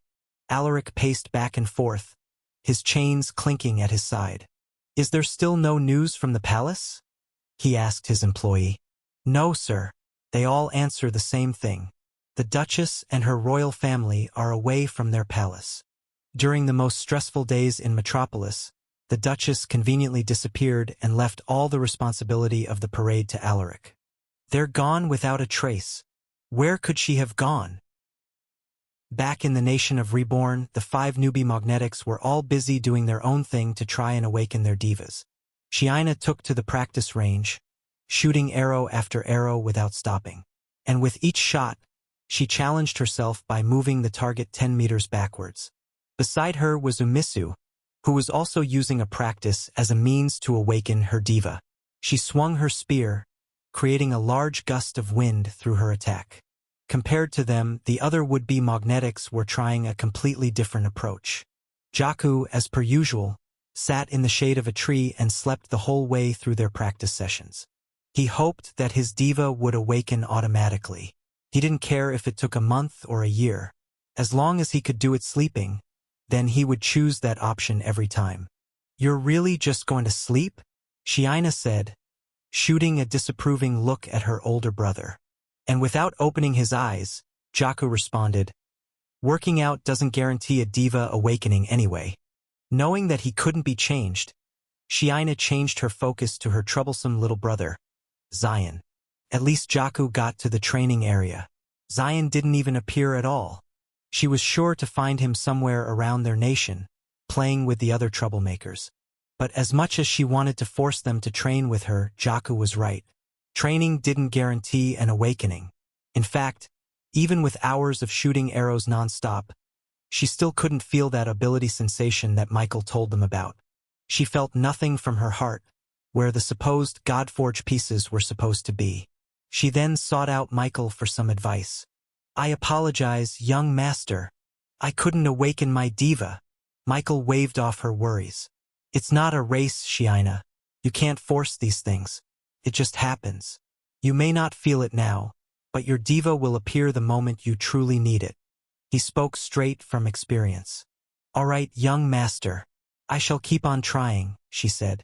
Michael expected this outcome. It was very hard to awaken a diva without proper stimulation. He was only able to awaken him during an intense fight.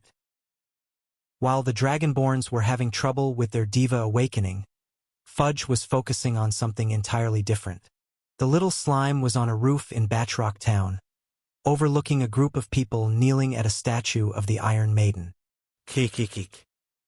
Fudge chuckled. He was happy seeing the Iron Maiden religion grow to such numbers. Surprisingly enough, if Michael saw him right now, then he'd be able to see the God-forged pieces in Fudge's body grow a little bit brighter. Chapter 672. First Day of Parade. While everyone was preparing for the arrival of the tourists in Metropolis, Michael was focusing extremely far away from it. He was now looking on to expanding his tourist attractions. Into Cthulhu's Void was a massive success, earning him 100 tickets a day at the minimum. Their customer base had been continuing to grow as more and more mermen found out about it. Of course, this was all thanks to Reed and his influence. The man followed through with his promise and advertised the roller coaster to any merman that he could reach out to. On days that he wasn't accompanying Nixie for her daily therapy roller coaster guide, he was journeying off to the edges of the shores to find mermen who came to visit the royal continent. He was sure that he could get 15,000 sand dollars in a month if this trend kept going. But even though that was good, Michael wasn't satisfied. He knew that he could earn a lot more sand dollars if he fulfilled the second theme ride that he'd been planning about. Into Cthulhu's Void was something explicitly designed to stimulate excitement and fear in its riders, allowing them to strengthen their Tao hearts without having to move a single muscle. But this wasn't the only to battle the beastfolk's curse. As long as they had an extreme emotional reaction, be it either fear, distress, happiness, and even laughter, then they could stimulate their Tao hearts enough for it to grow and become stronger. His plan now was to target all emotions, not just fear. So, the second theme ride that he was going to build was one that was a lot slower, but a lot more wondrous in its showing of merman culture. He was going to recreate the extinct animals from the sea and stimulate the mermen's imaginations about life from a few million years ago. With another roller coaster, he could effectively double his income. But in order to do that, he needed to gather a lot of fossils.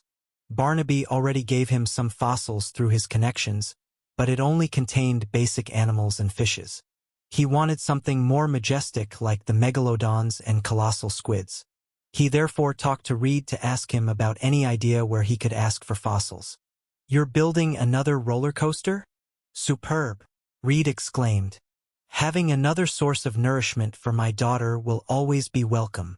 Do you know anyone that collects fossils?" Reed crossed his arms and smiled. "In fact, I do. I know just the person who will have a varied collection of antiques that will surely contain sea animal fossils." Hearing this made Michael extremely glad that he met Reed. "Can you introduce me to him?" Reed nodded. "Sure. But we need to go back to Metropolis to talk to them. We'll be able to see them in the parade." Finally, the day of the parade had arrived. Michael and Reed were transported into the Reborn headquarters very early in the morning. And as soon as they landed in Michael's office, they heard the sounds of rumbling from above them. It sounded like there were thousands upon thousands stomping their feet at the same time. "Good morning, Lord Michael," Shiina greeted him, who was already up since 3 in the morning. "What's going on?" he asked her.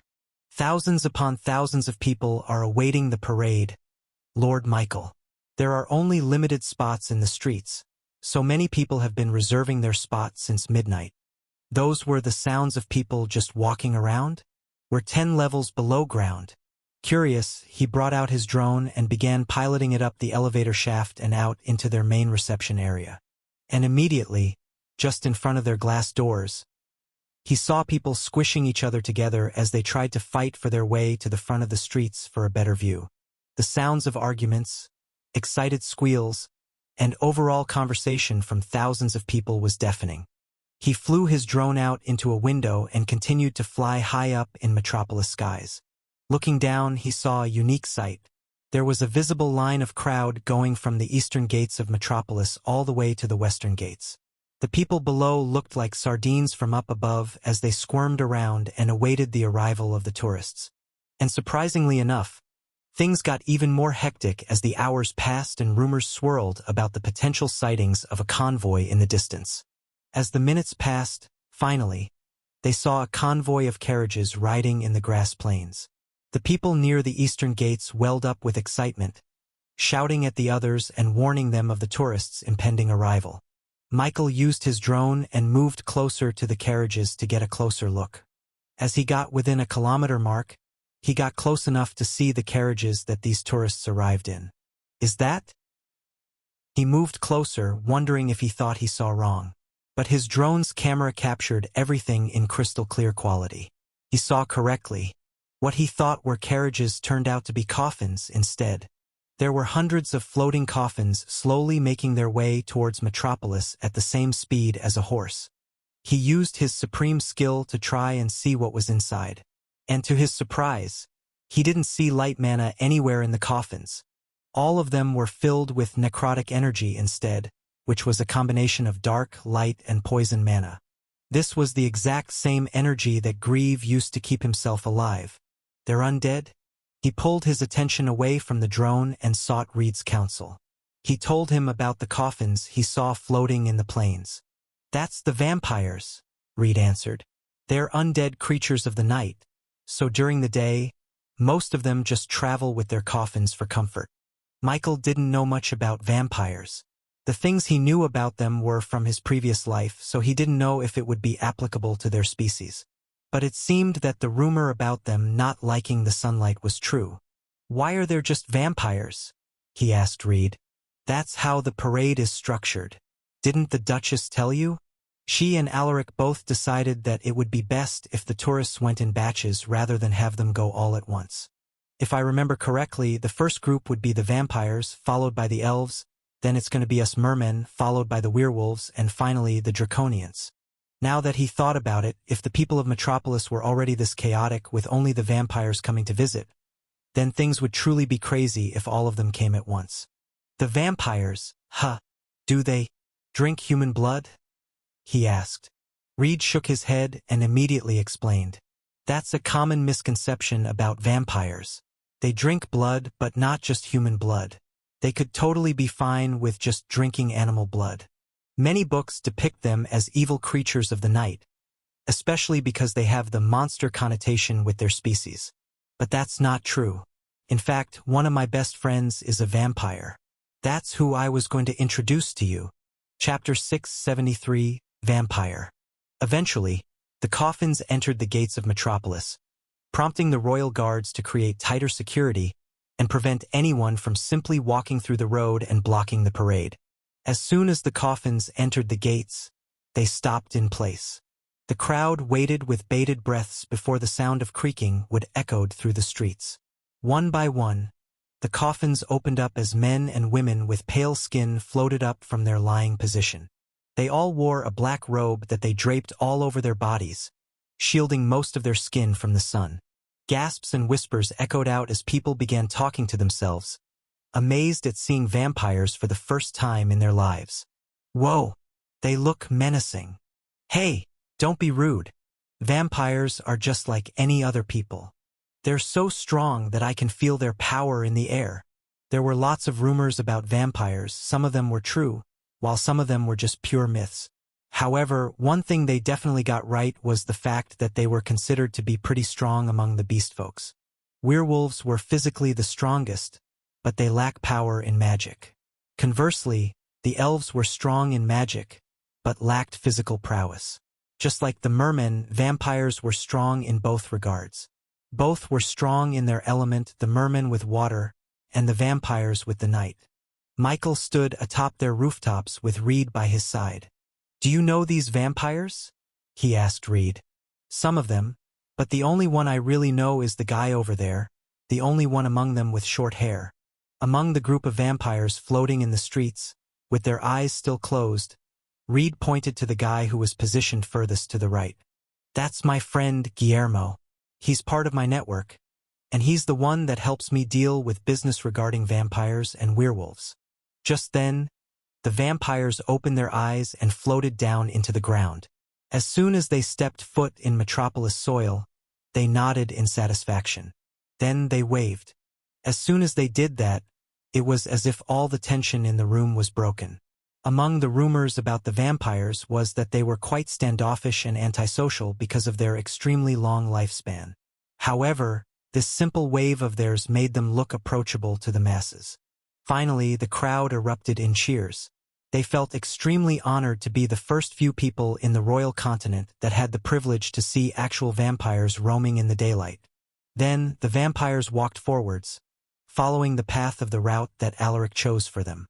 With their long robes still draped over their bodies, they looked like they were just gliding over the ground as they walked through the streets. And as they walked, some companies used his opportunity to advertise their companies. "Welcome, vampires. Would you like some grade A blood from mountain sheep? We offer garlic-free meals at the ready. Do you miss the night? Well, we have changed our buildings to allow no sunlight at all to pass through them." Despite this, the vampires continued to walk along the streets, talking amongst themselves as they got immersed into human culture. Some they found amusing, some they weren't interested in. However, the vampires never stopped to enter any of the shops or buildings. One could see from their eyes that despite Metropolis' best efforts to accommodate them, it truly wasn't enough to get them interested in any way, shape, or form. But finally, the vampires entered the Upperwoods district and passed through the main street. The vampires were just about to walk past the whole corner before one vampire noticed someone waving at them from atop the roofs. Guillermo, Reed's so-called best friend, looked up and saw a familiar face. And for the first time, a vampire broke off from the parade and entered into a company's building. That vampire's inside the Reborn company store. I can't believe it. What did he offer to attract them? They don't even offer blood. Michael and Reed floated down into the store and met up with Guillermo. "Ah, Reed, my old friend. I wasn't expecting to see you here," Guillermo said. And even though his words seemed warm, his face was completely nonchalant. There was no expression of joy. But Reed knew that this wasn't a problem at all. That was just how vampires worked. They only looked emotionless. "I thought mermans weren't supposed to go here till later? We had a family emergency," Reed said. Immediately, Guillermo knew what he was referring to, and a sad expression dawned on his face. "Ah, Nixie, I prayed that she would get better once you're here in the surface world. Is she in relatively good health?" Reed then showed a big smile, something that Guillermo wasn't expecting to see. "You should see her now. She's walking, talking, and she even has some human friends." Reed then went on and on, bragging to his friend about how Nixie was slowly starting to become normal. And after hearing how Nixie, the girl plagued with the curse of the Tao heart, was interacting with other people on her own, Guillermo was stunned. The curse didn't just affect mermen. They affected all beast folk, so Guillermo knew just how impossible it was for Nixie to recover so fast. When not even a month ago, her heart was on the brink of critical failure. It would practically take a miracle for her to recover. "I don't understand how that's possible," Guillermo said, his face churning for answers. "It's possible, and it's all thanks to this man right here. Guillermo, I want you to meet Michael." Guillermo's eyes went over to Michael. A kid. That wasn't out of offense, but one of curiosity. Guillermo couldn't believe that a kid would be able to solve a millennia-long problem that plagued all beast folk. "It's true. Do you know me to be a liar?" There was still a hint of doubt in Guillermo's face, but he was now starting to accept it. I heard that humans are very creative. Has he found a medicinal cure? A panacea? Michael shook his head. No, I just gave her a roller coaster. Of course, Guillermo had no idea what that was. Oh, you should see this roller coaster, Guillermo. It's an amazing feat of architecture that trumps anything that you've seen in the surface world. I even think that your Tao heart will feel stimulated. Guillermo was quite shocked to hear that. Reed knew just how much a vampire's Tao heart was hard to stimulate, so he wouldn't say those words just for nothing. Truly? If that is so, then my family will be more than pleased to see it. Why not? We'll go there right now, he said, extending an invitation. Ah, but I cannot be too long away from the parade. It is our duty and obligation to be in Metropolis at least for a day. Guillermo respectfully declined. Don't worry, Michael said, waving away his worries. It will only take a few minutes. Michael used his shadow transportation skill as his shadow enveloped the three of them in an instant. Chapter 674. Guillermo. Guillermo was startled seeing the shadow warp around him. It almost made him think that another vampire was around them casting it. But then, he realized that the shadow was coming from the golden-haired boy. Then a few seconds later, the shadow subsided and Guillermo found himself in a completely different location, far away from the bustling city life of Metropolis. A slow sense of realization showed on Guillermo's face. He had completely underestimated the boy because he knew that manipulation of shadows was not an easy technique, and certainly not something that could be used to transport people at incredibly large distances. Reed then nudged him with an elbow, waking him up from his stupor. What do you think, eh? The boy's good. Huh. I think even the high bloods will be impressed to learn that a human could command the shadows just as well as them, Guillermo replied. This impressed Reed, as he knew that the high blood vampires were considered to be royalty among their species. Michael, I didn't know you were good at magic, Reed said, completely unaware that Michael had other talents besides creating roller coasters. It's nothing, Michael shrugged. Anyway, what do you think of our roller coasters? Guillermo looked up and saw the giant statue of Cthulhu looking down at him. Chills ran up his spine. Looking at this figure made him feel as if he was looking at the real primordial beast of the sea. Then, he saw the humans and mermen alike riding on a metal vehicle that slowly scaled up Cthulhu before ending up entering in its mouth. After hearing the echoing screams of the people as they descended into the darkness made Guillermo worried. Shouldn't we save them? Ha ha ha. Brother, that's not screams of distress. That was screams of excitement. Guillermo couldn't understand the reasoning as to how people would feel excited being swallowed whole by Cthulhu. Then, a few minutes later, the vehicle was spat out of Cthulhu's mouth, releasing a gust of mist that sprayed in the air. The roller coaster slid down back the railings before stopping at the base. Reed approached the vehicle, welcoming his daughter with a huge smile on his face. Having fun, dear? Nixie looked back up at him and nodded excitedly.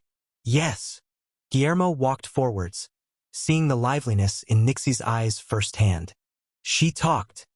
Not only that, but as a vampire, Guillermo had an inherently strong sense for blood flow within a person. When he first met Nixie, he almost thought that she was undead like them because of the lack of activity in her heart. But now, it was pumping healthily like a normal child. He couldn't believe it. The curse was being cured. Amazing. I didn't believe it was possible, Guillermo muttered. My daughter can even jump now. Nixie, come show you Godfather, Reed said proudly. But before Nixie could say anything, she suddenly heard her friends call out to her. Nixie, come on. We're going to go for another one. The Duchess' 4 royal grandchildren were already in their seats, with one of the seats reserved for Nixie. The little mermaid showed longing in her eyes. She wanted to be with her friends. However, Reed was still busy proudly showing off her improvements in health. Reed, I think Nixie wants to be with her friends, Michael reminded Reed. Oh, my bad, dear. Go on then, he said, pushing her back towards the roller coaster. Then, they all watched as the group of kids went on another merry ride through Cthulhu's mouth. This is truly unbelievable. This roller coaster, it raises everyone's heart rates to the maximum. Their Tao hearts are getting nourished and fulfilled. You created this. Hearing that praise made Michael proud of his creation, which was why he wanted to create more. Yes, I did. And I'm planning on creating another one soon, he replied. He wants some fossils of sea animals. The more ancient, the better, Reed added. I told him you have that in your collection, right? Guillermo nodded. I do. Michael, vampires are really good collectors of antiques. Their long lifespans allows them to gather a lot of items from history that others would consider ancient. If they have a really good supply of high-quality blood, then they can go toe-to-toe with the elves in matters of longevity, Reed said, hyping up his friend. If fossils are what you need, then I can help you with that, Guillermo said to Michael. After the parade, I shall let you have a tour in my coffin. With another source of fossils, Michael was one step closer to creating the second roller coaster. And while he was thinking about the future, he suddenly realized something. Guillermo, if vampires go through this roller coaster, do you think they'd like it? He didn't just want to target the mermans. He wanted to target all the beast folks. If he could expand his market to vampires, then he could surely increase his income of sand dollars by manyfold. I can see some of us become excited at the novelty, Guillermo honestly replied. However, we are not as scared of sea monsters than the mermen. I don't think it's going to have the same reaction you would want.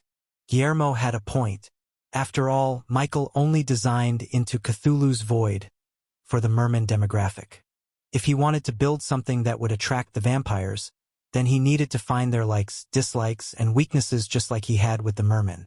What do you think would work? Michael asked. Is there something you find interesting in this place? Guillermo pursed his lips. If I am going to be honest, we have yet to find something interesting in Metropolis or the Royal Continent. Right now, the things that people offer us are still superficial. For example, they're trying to sell us blood. But why would we buy it from them when we have already perfected the production of high-quality animal blood? The only interesting thing I've seen is your roller coaster. But we are probably going to move out of Metropolis as soon as the parade ends to explore the Royal Continent in its entirety. But hey, we might visit this place again once I tell everyone about this, Guillermo said with brutal honesty. What do you think is missing from Metropolis? Michael asked. Most people in the surface world don't know that we vampires are very religious. Some think it's paradoxical for us vampires to praise divinity, but we actually believe that divinity is what gives us power. But we're not the conservative type.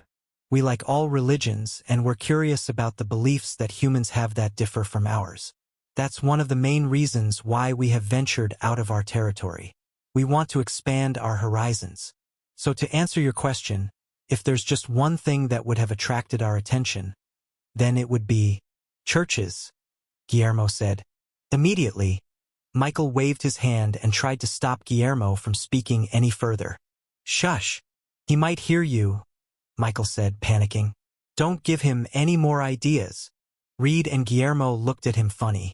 They didn't know why Michael was acting this way. But unbeknownst to the two of them, there was a certain violet slime that was smiling with an evilish grin. Chapter 675. Oh, Great Slime. In a dark room filled with ambient light of semi-melted candles, there was a group of people gathered kneeling in cold concrete flooring. There were about 30 people inside the room, with all of them wearing a robe that casted a dark shadow on their faces. And with the flickering candles, one could see illustrations of metallic robots etched with some blunt object into the very concrete itself. All of these robots were kneeling, just like the people gathered in the room. And if one looked at the furthest part of the room, then they would see that the robots were praising and worshipping a woman-like figure that had metal and robotic features herself. This was none other than the gathering of the highest-ranking clergy of the Iron Maiden. After the Reborn company freed Batrock Town from the tyrannical rule of Flarecorp, they began treating the Iron Maiden as their one true savior. Almost all of its citizens were converted into its religious fanatics, doing everything in their power to do the Iron Maiden's bidding. Leading the group were two people, Viperion and Hestu, now named as bishop and priest respectively. They all waited patiently, looking up at the empty spot in the pedestal in front of them. Then finally, they saw a shadow emerge, transforming into an amorphous violet figure. Fudge appeared before the Iron Maiden devotees. "We welcome the great slime," they all simultaneously greeted. Hestu immediately stood up. "I hereby report that everything is going well with the spread of the Iron Maiden.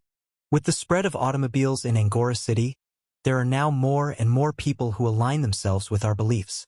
They believe that automobiles are sacred beings of the Iron Maiden," added Viperion. The other devotees began nodding their heads, agreeing with the two. "We shall continue to establish our religion in Angora City," said Hestu. However, Fudge shook his head at their proposal. "There's been a change of plans, There is something that we must do. The Iron Maiden wills it." Everyone looked up at Fudge, anticipation filling their faces. If the Iron Maiden willed it, then they would be willing to do anything, he said. "We shall start our establishment in Metropolis." Gasps of excitement filled the dark room. Everyone had been waiting for this moment. Metropolis was one of the biggest territories in all of the royal continent. The amount of worshippers that they could convert to their religion would probably be enough to turn their religion from obscurity into the mainstream. "Are we really about to embark on this mission, O Great Slime?" asked Viperion. "Yes," Fudge answered. "Master, the Iron Maiden's chosen needs our help. He needs us to spread our religion in Metropolis." Just as Michael feared, Fudge heard his conversation with Guillermo. And now, Fudge finally had a reason to step into Metropolis. If the Iron Maiden established themselves in Metropolis, then it could attract the attention of the vampires, thereby directly helping Michael and the Reborn company. It was a fantastic idea in Fudge's mind. It would help spread the Iron Maiden, as well as increase Reborn's connections with the Beastfolk tourists. "What are our plans, O Great Slime?" Fudge shrugged. "It's simple. We just spread the good word of the Iron Maiden." Back in Metropolis, the first batch of vampires had finally finished their route in the parade. And once it had turned into nighttime, they began searching for an appropriate accommodation to sleep in for the remainder of their visit in Metropolis. Of course, having the honor of housing the vampires was something that all companies aspired to have. And as expected, the lucky ones that ended up getting the vampires' attention were those that they passed through in the parade route. As expected, most vampires chose accommodations from the major factions. The minor factions, on the other hand, got at least a few visitors for the day. However, the ultimate winner among them was none other than Alaric. "Did you hear? Alaric had about 20 vampires in his hotel accommodation. Wow, with all 20 vampires paying $1 sand each day, then he could earn 600 sand in a single month." Most, if not all, of the Beastfolks had their own currency in their native homeland. However, the sand was something that was universally accepted among them no matter where they were. So, in their visit to the royal continent, all tourists would use sand as their main mode of payment. And for a lot of people, 600 sand a month could be considered an amazing feat, at least for the first day of the parade. And as the days passed, that number would increase even more, possibly reaching an income of 100 sand a day. Of course, most thought that Alaric would only hit that goal during the peak of the parade, when all 5 species had their turn entering Metropolis. That was also what the other companies were hoping for. Even if they didn't have any customers for today, they could definitely have more tomorrow as long as more Beastfolks saw their stores in the parade route.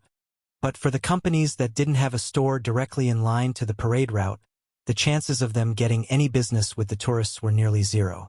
This left a lot of companies saddened and full of regret that they didn't get a spot in the parade route sooner. "The rich get richer, and the poor get poorer," said one man as he looked at all the happy faces of businessmen celebrating the parade. He had a point. After all, only those who were rich got the means to get a spot in the parade route. "Hey, what's wrong, friend?" Just then, the man saw a robed figure approach him from a dark alleyway. "You seem sad," the robed man asked. "Yeah, there's just no way for me to compete against them," the man replied. "Well, you're in luck, because what I'm about to tell you may change your life. Have you ever heard of the Iron Maiden?" Then the next day, A new batch of vampires strolled through the eastern gates of Metropolis and followed the parade route to the western side. And just like before, companies were fighting against each other trying to attract the vampires towards their territory. But while everyone was so busy with the parade, not many people noticed the emerging number of Iron Maiden believers in Metropolis. It started with a few people, numbering only in a handful. But soon, it had spread to more than double its size and continued to grow exponentially as news spread. The Iron Maiden is real, I tell you. What? I've never even heard of them at all. Another person interrupted their conversation. That's because they operate in the shadows. Really? Yeah, I've seen it in my own eyes. You won't believe it, but all members of the Iron Maiden had their own automobiles that they worship. They say it's a sacred living thing that the Iron Maiden created. Eventually, the name Iron Maiden began popping up in conversations left and right, which Michael immediately noticed. Chapter 676. Register Religion. Michael sighed as he heard the news. Even if he didn't go snooping on his own, he would have heard about the emergence of this new Iron Maiden religion purely from the hushed conversations and whispers among the people waiting around in the streets. He truly couldn't believe that Fudge was able to spread Iron Maiden that fast in just a matter of a single day. "Fudge!" he called out into his shadow. "Silence. Fudge. I will count to 3. 1, 2. Finally, his threats seemed to have worked as Fudge jumped out of his shadow and lovingly dove into his arms. He dodged, with his hands crossed against his chest. "What have you been planning?" he asked Fudge, eyeing him suspiciously. "You better not be thinking of doing anything nefarious." Fudge brought up his blobby hands in innocence. "Master, how could such an innocent slime like me become nefarious? I'm just a ninja." "Really? Then what's this I hear about the Iron Maiden religion? Surely you had nothing to do with it, right?" Beads of slime appeared on Fudge's forehead. Iron Woman? I don't know them, ha ha ha. But worry not, Master, they have good intentions about their spreading of the Iron Maiden. I heard that vampires have a positive reaction to organized religion. The Iron Maiden could definitely help Master become friends with them. Michael stayed suspicious. And I wonder where you heard that? Somewhere. Anyway, Master, you don't have to worry about the Iron Maiden religion, Fudge assured. And Michael believed him. I know I don't. If any problems arise, then I won't interfere at all. Yup, I'll take care of it, Master, Fudge answered, seemingly admitting to the fact that he was the one in charge of the Iron Maiden. Michael watched as Fudge merrily hopped out of the room, thinking that he had succeeded. I wonder if Fudge knows that it's not that easy to establish a religion in a large territory like this. And whatever, it's his problem. Another day passed and another batch of vampires entered Metropolis, with this batch being a lot more than before. There were probably close to 1,000 vampires now directly inside Metropolis at this point, and it would only continue to grow in the future.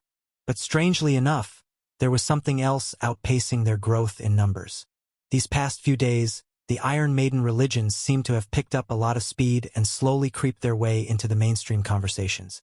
Eventually, even the higher-ups of the association decided to confront the so-called Iron Maiden religion for their illegal spreading of doctrine in Metropolis. After all, like companies, religious groups couldn't just simply plant down their flag in Metropolis and operate as normal. They had to go through the proper steps and channels in order to register their religion into Metropolis. New religions weren't illegal. They just had to make it official. "We have had a roadblock, oh great slime," said Hestu, aka priest. "The soldiers and guards of Metropolis are cracking down on our meeting spots and breaking up our gatherings. This is slowing down our expansion significantly." "That's not the only problem, oh great slime. We are not able to hold on to our new members because they cannot be tethered into a specific place to start their worship into the Iron Maiden. Unlike the other territories that they had spread into, Metropolis was a tightly packed city with no open spaces. This meant that they couldn't have their own gathering spot that their members could converge into. They needed a church. But of course, in order to be able to buy property, much less establish a church, then they'd have to register the Iron Maiden religion into Metropolis. It was actually quite easy to do so. They just had to fill up some forms, and they were good to go. But for Fudge, it was almost impossible to do so.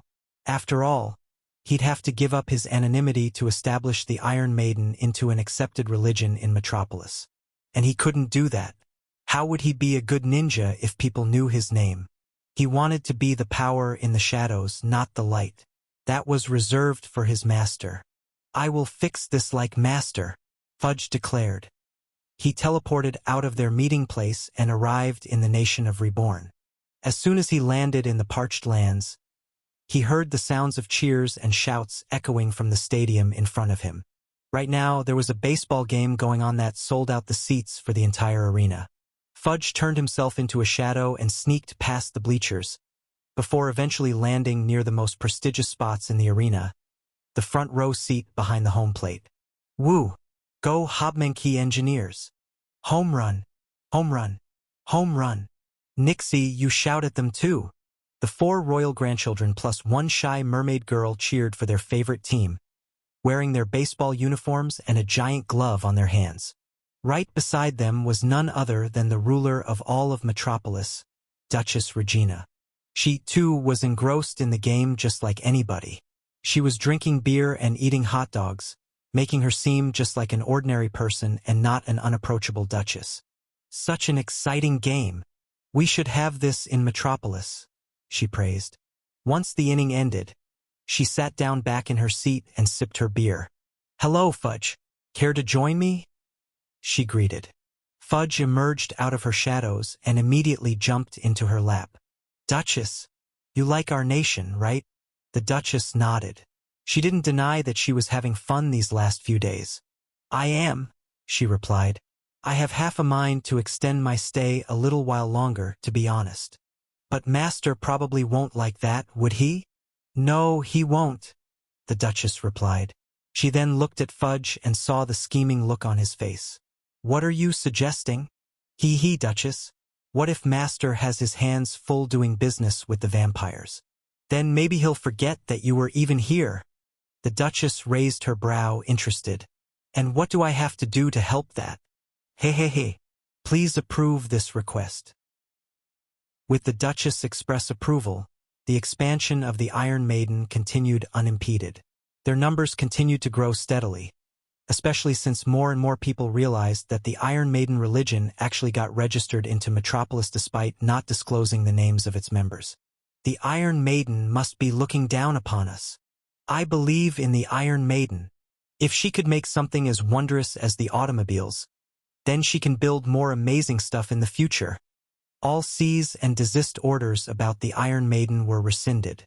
Once Michael caught wind of this, he realized what Fudge had done.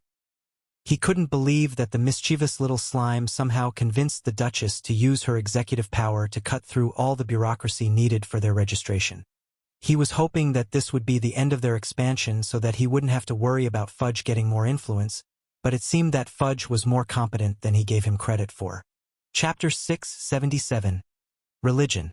Deep in the night of Metropolis, a group of people gathered in a room devoid of any light. Despite that, the inhabitants of this dark recess of the land didn't seem to find that much trouble navigating through the pathway. They all wore a long black robe that scraped past the ground as they walked. The only color on their attire was the red velvet lining peeking through the long tipped collars lunging out of their necks. Both the men and women in this group were extremely pale, as if they hadn't seen the light of day since 1,000 years ago. And if one were to shine a light on their bodies, one would see that their skins would sparkle like they doused themselves in an oily glitter. But perhaps the most fascinating aspect of their appearance was their 2 protruding fangs on their upper teeth, barely hidden by their red lips. These were none other than the vampires that visited Metropolis. And of course, unlike normal humans, vampires like them would only be active during the deep night, when the sun's uncomfortable rays were out of their views. Not only that, but they sustained themselves only through drinking blood, nothing more, nothing less. "How has everyone been enjoying the royal continent so far?" one of the vampires asked.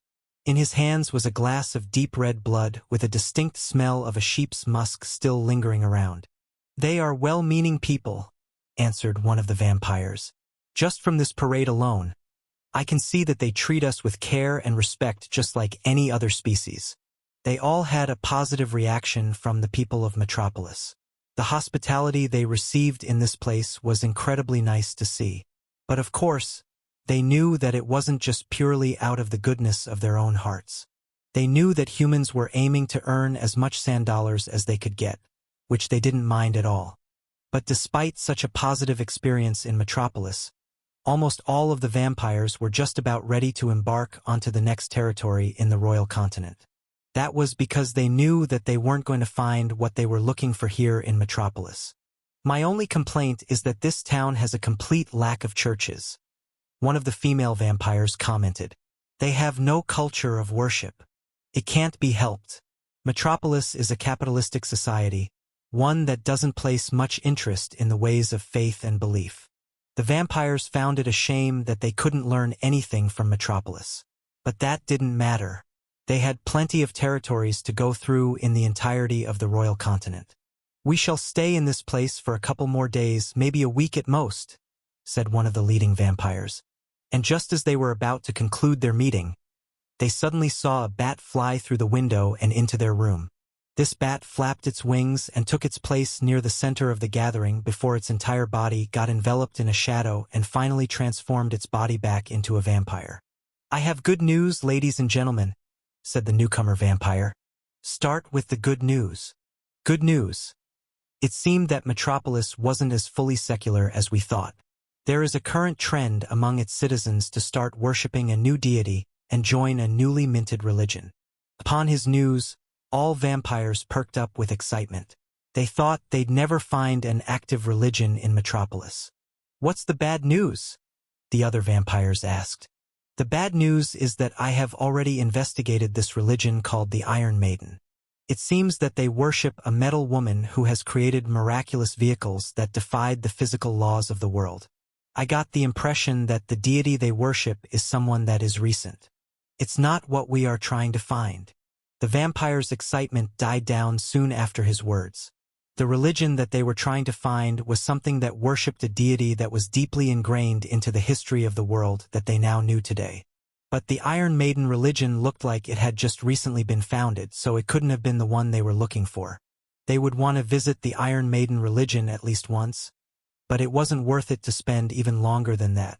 It would be better to just continue their travels until they found what they needed to find somewhere along the known corners of the royal continent.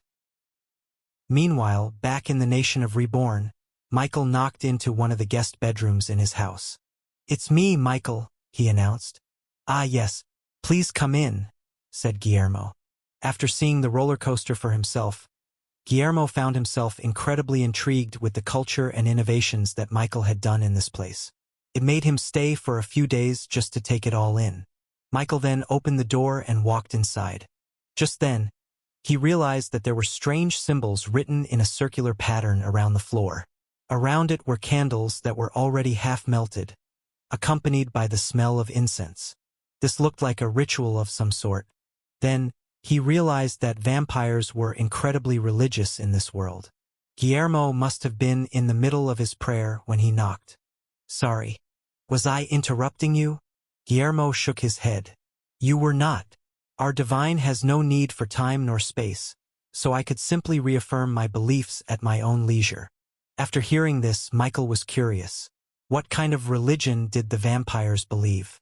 You said back then that vampires are incredibly religious. Why is that? Who or what are you worshipping? He asked directly. He would have thought that they were exactly the opposite. In his previous world's pop culture, vampires were considered harmful monsters that ravaged the innocent and were repulsed by the divine. There were multiple depictions of vampires that would burst into flames the moment they entered a church. A beastfolk's Tao heart is their source of power. That is undeniable to the mermen, to the draconians, and even to us. That is why it was vitally important for anyone to strengthen their Tao hearts. There were a lot of methods available. For the draconians, they do so by fierce and dangerous combat.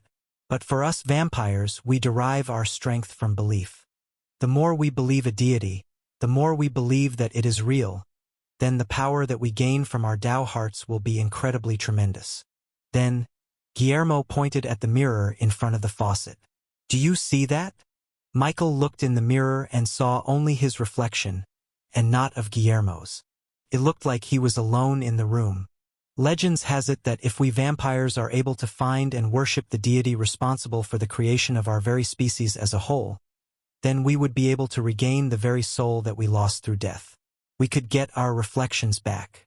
That is our quest. But it's not just for vampires, but for everyone as a whole. After all, the deity that we would worship is someone who also created the abilities that you humans use. Chapter 678. Reason for Religion. What? Michael was surprised. The deity of the vampires was connected to divas and ability powers? It's true, Guillermo insisted. Back in the ancient era, there were no distinctions between human, demi-humans, or beast folks. We were all one species that benefited from an immense power, which you humans know to be as abilities, given to us by the gods. There was peace, abundance, and prosperity to all. However, a great cataclysmic disaster occurred. The whole world was almost broken in half from the magnitude of the destruction. After that, we lost our power, and slowly we began to devolve into the current known species we are now. Some turned human and some demi-human, but not vampires. There was one human who was a devout follower and believer of our deity. And on the brink of their death, their intense faith allowed them to seek out the divine and ask for their help. The deity, even though they were slowly losing their divinity, used the last bit of strength they had to save that loyal human from death. They gave them a second chance. And thus, that human now became the original vampire. Using this newfound lease on life, the original began converting humans into vampires, saving them from death and growing us as a species. Michael listened to Guillermo's history lesson about vampires, and there were a few things that he was interested in learning more about. He talked of a great cataclysmic disaster that basically ended the ancient era of prosperity and felt that it was familiar to him. He remembered how the original Godforge was destroyed and broken down into pieces because of a great catastrophe. A part of it was reserved back in the Dwarven Kingdom, while the others were spread across the world randomly. Could the two be talking about the same calamity? It made sense because according to the Dwarven King, the Godforge destruction also happened when the ancient era ended. So, before this great cataclysmic destruction in the ancient era, people wielded both unity and abilities? He already knew that back in the ancient era, people didn't have just one mastery of a mana element. They mastered all, just like him, allowing them to wield unity. But Guillermo just revealed to him that they also wielded abilities as well, making the ancient humans an incredibly powerful species. After this accomplishment, the original vampire faded back into the recesses of the world, having done what needed to be done. Our ancestors dutifully kept a record of the original vampire's last will. They instructed us to find the missing religion of our deity and restore it to its rightful condition, not just as a way of thanks, but as a way to restore our souls. Some even say that it would allow us to regain our powers as an ancient human. Michael went silent for a second before asking, "Wait, the original vampire disappeared? Did they die or something?" No, it has been written down that the original vampire is a true immortal. They cannot die. As for their location, we have no idea. If the original vampire does not want to be found, then they will never be found. They said that they will only return once the deity has been found. Thankfully, despite their disappearance, our species as a whole has grown large enough to sustain our numbers through reproduction. It seemed that one of the known rumors about vampires didn't apply to these species. After all, it sounded like they couldn't turn a human into a vampire through biting their necks. Only the original vampire could do that. So your goal in the royal continent is to find the deity that started the vampire race, the one who gave people the power of abilities? Yes, Guillermo replied. The religion that once prospered throughout the lands has been fragmented and turned into ruins. It's our job to find its remains and stitch together its structure to complete the worship of our deity. Michael had a thought in his mind, one that was hard to ignore. There's no way, right? His mind reeled back to the first moment when he used his abilities, when that apparition of a metal woman appeared above his head. Ever since then, he'd been wondering who or what it was. The only conclusion he could come to was that it must have been a deity that was related to the Godforge pieces. And it sounded like the deity Guillermo was talking about was also connected to the Godforge pieces. Could the Iron Maiden be the deity that they were talking about, or was it a mere coincidence? A part of him didn't want it to be true, simply for the fact that this would validate all of Fudge's efforts to create the Iron Maiden religion. Through pure luck, the little slime may have actually stumbled upon an ancient religion that was deeply connected to the vampires, as well as humanity as a whole. Can you tell me more about this deity? Our deity is Mother Nature herself. She was the land beneath our feet. She was the skies that color our reality blue. Her power encompasses everything in between, from life and death, and from beginning till the end. She is creation itself. After hearing Guillermo's description of this supposed goddess, Michael breathed a sigh of relief. The Iron Maiden was someone completely clad in metal, and was someone that was probably related to the blacksmiths. She was not the deity that the vampires were looking for. He could only imagine the look on Fudge's face if he found out that the vampires were searching for the Iron Maiden.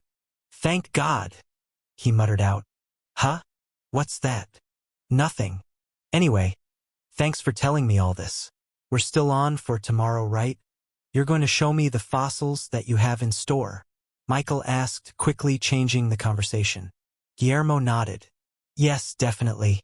But before I leave, I want to explore the nation of Reborn to its fullest. Do you have any churches over here?" Michael froze. No." He was lying, of course. Even though he told Fudge not to do it, he was still able to spread the Iron Maiden religion in the nation of Reborn. There were actually little churches here, and they're dedicating themselves to the Iron Maiden. As much as he wanted to stop Fudge, he was a firm believer in everyone's freedom to practice any religion that they wanted, even if it was something that Fudge created all on his own. Still, he didn't want Guillermo to see the churches. He had a bad feeling about it. "Are you sure? I'm feeling quite a lot of pious energy in this place. We vampires are quite keen on that, you know. If fairies can sense emotions, then we vampires can sense faith and belief. And there's a lot of that in the nation of Reborn." Michael's smile twitched. Now that you mention it, there may be some churches here," he admitted. "But I don't know if I'll be able to take you there."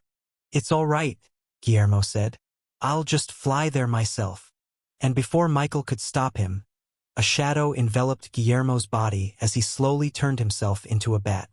Then he flew off, following the direction of pious energy in the air. Chapter 679, Iron Maiden Church. Michael reluctantly followed Guillermo through the skies of the nation of Reborn before the bat landed near a small little church made out of a metal that mimicked an old-style brick architecture. They both landed near the doors, seeing all kinds of Iron Maiden symbols all over the church's walls.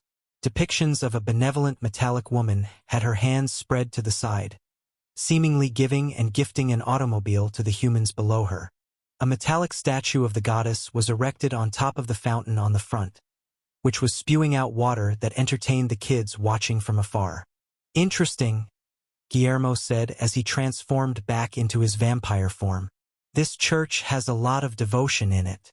I could feel the conviction of whoever built this on the very walls itself." I'm sure they did," Michael replied sarcastically. They both entered the doors, finding themselves in an all-metal room with rows of pews on the side, and a red pathway that led into an altar to the front. There were a few Rebornians already kneeling on the pews, seemingly praying to the metallic deity depicted in the altar. "This is quite a unique religion, this Iron Maiden. It seems modern." "Modern? That's right," Michael nodded. "It's definitely not the religion that you're looking for. Have you satisfied your curiosity? Should we go now?" he asked Guillermo. But the vampire shook his head and took a spot on the front pews. Guillermo looked around him and copied the way that the people around him worshipped. With his hands touching the metallic pews and getting in contact with something intimate from the Iron Maiden, he closed his eyes. Meanwhile, Michael just stood there on the side as the shadow underneath his feet morphed into a machi-like shape. "Master, have you finally accepted yourself as the chosen of the Iron Maiden?" Fudge asked, excited. This was the first time Michael had visited one of the churches, or even acknowledged its existence. "No. I'm just here accompanying a friend who was curious," he replied. "And I still don't fully accept the fact that the Iron Maiden is even a deity at all. She could have been just a very powerful cultivator from the ancient era." "Master, she had to be a deity. Or else how would she have known that attaching herself to you will become the single most greatest decision of her life? They must have been omniscient." Of course, Michael wasn't convinced. "Nope. I still stand by my words." Just then, his words trailed off as he saw something moving out of the corner of his eyes. He turned to look at the pews and saw Guillermo's body shaking. Not only that, but the exposed skin out of his long black coat started to sparkle as if he was exposed directly to the sun. "What the?" Alarmed, he thought something had gone wrong. He immediately used his supreme skill to see if Guillermo's life was in critical danger. He was afraid that he would see Guillermo start to vaporize like in the movies, but using his supreme skill, he was able to see that the necrotic energy in Guillermo's body wasn't getting weaker. It was getting stronger instead.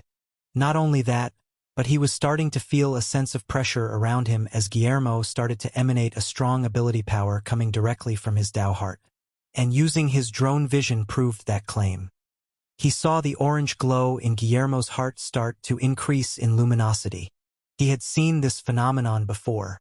He saw this exact same thing back when little Nixie first entered the roller coaster, and her heart started to get stimulated enough to facilitate its growth. Now somehow, just this little prayer allowed Guillermo to experience that same growth. "Look, Master. Even that guy believes in the Iron Maiden more than you," said Fudge. Michael stayed silent for a moment, remembering that vampires treated religion and belief as their way to stimulate their Tao hearts. But he never really thought that it would work this way. And judging from the look of surprise and utter shock from Guillermo's face as he experienced this phenomenon, it was safe to say that this wasn't something that happened regularly. This was new even to him. The only thing that he could think that would elicit that kind of reaction from Guillermo was if it was connected to the deity that they'd been trying to find. "There's no way," he muttered out loud. And finally, Guillermo snapped out of his stupor, looking around and panting as he tried to catch his breath. "Ha ha! That was our deity," Guillermo exclaimed. "Oh, come on." After a few minutes, Guillermo was finally able to recover from the shock that he just experienced. He looked at Michael with an incredulous look on his face. "This Iron Maiden is the one that we've been looking for." Michael looked at him and shook his head. "How could that be? You told me that your goddess is one of creation and nature. But the Iron Maiden is the exact opposite of that. She's the embodiment of metallurgy, something that is not natural and is made up by humanity. She's a robot." Despite his words, Guillermo remained adamant. There was a crazed look on his face as he looked up at Michael. "It has been said that the deity has completely changed her entire appearance to survive the cataclysmic event. That's what made her so much harder to track down for us vampires. And it seemed that the appearance she chose to have was one that you now call the Iron Maiden. She's the deity that we seek. I'm sure of it. It's as it was written in the book that the original vampire left for us. If we worship the deity that was lost in time, then our bodies would react in such a way that would bring elation in our very bodies." Guillermo knew he was right with every fiber of his being. And Michael, after seeing physical proof of such a change in Guillermo's body, could no longer deny that claim. It seemed that the Iron Maiden truly was the deity that they were looking for. "Oh, great Gaia! We have finally found a trace of your divinity," praised Guillermo as he kneeled in front of the Iron Maiden's statue in the altar. "So that's the real name of the Iron Maiden? Gaia?" Michael slowly turned his head and saw a wide grin on the little ninja slime's face. This was what he feared. "Sir, do you appreciate the Iron Maiden?" Fudge said, jumping towards Guillermo. "Yes. Now that we have found Gaia, or the Iron Maiden, then it will become my life's mission. No, the entirety of the vampire race's mission to restore this religion back into its rightful glory." He. "Really?" Guillermo nodded, his eyes full of conviction. "I shall report this to the other vampires back in Metropolis. I have to inform them of this discovery." "Michael, sir, Would you please transport me back? Although he didn't like Fudge having more followers and Vampire 1 at that, they still had a right to know the truth. Fine, he reluctantly replied. Chapter 680. Spilled Blood. Michael transported Guillermo and himself back into the nation of Reborn. They found themselves back into the main street of the Upperwood district, just in front of the Reborn headquarters. I can't wait to see the look on their faces when they realize what I have discovered. Guillermo immediately turned into a bat and led Michael through the streets of Metropolis before they eventually found themselves in one of inns that the vampires stayed in for the duration of their stay here in Metropolis.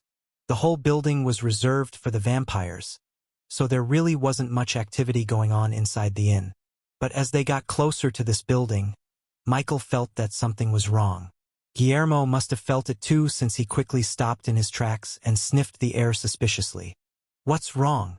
Michael asked him. It's probably nothing, Guillermo said, his face no longer showing the excitement he once had. There was now a cautious look on his face as he entered their building. Even though the vampires preferred to stay in a completely dark building devoid of any lights, the hallway leading through the rooms seemed eerily dark. It was scarily silent, with no sign of movement anywhere. Vampires were famous for their stealth, but there was something different about this. As Guillermo and Michael walked closer towards the end of the dark hallway, the stench in the air got more and more intense. Guillermo was now sure of what he suspected. His footsteps got quicker, with his body turning into the shadows as he ran towards the room. They burst through the door, only to see bodies scattered around the floor. Michael immediately used his supreme skill, and was relieved to see that the vampires weren't dead. The necrotic energy inside their bodies was faint, but it was still present. They were still clinging onto their life, but just barely. There was blood spilled along the floors, stemming from the 2 small puncture marks on the necks of each unconscious vampire. A vampire did this, Guillermo concluded as he propped up one of his friends on his lap. A vampire? Why would they even do this? Were they so desperate for blood that they even turned on their own species? Michael asked, perplexed at this whole situation. But Guillermo shook his head. This wasn't out of hunger. Look at the blood on the floor. Spilled. If they wanted to drink blood, then we wouldn't even see a drop of blood spilled on the floor. No, this is something more sinister. The motive for this crime is simply through pure hatred. Do you have any idea who would do this? Michael then looked around and saw that about 20 vampires were knocked unconscious. Yet, there weren't any signs of struggle in the room. No broken floor tiles, no splintered tables, nothing. To take down that many people with such ease would either take a tremendous amount of people, or a tremendous amount of strength. The only one who'll know what happened are them, Guillermo said, kneeling down towards a vampire. He then bit his own forearm, creating a puncture wound that let his blood drip into the unconscious vampire's mouth.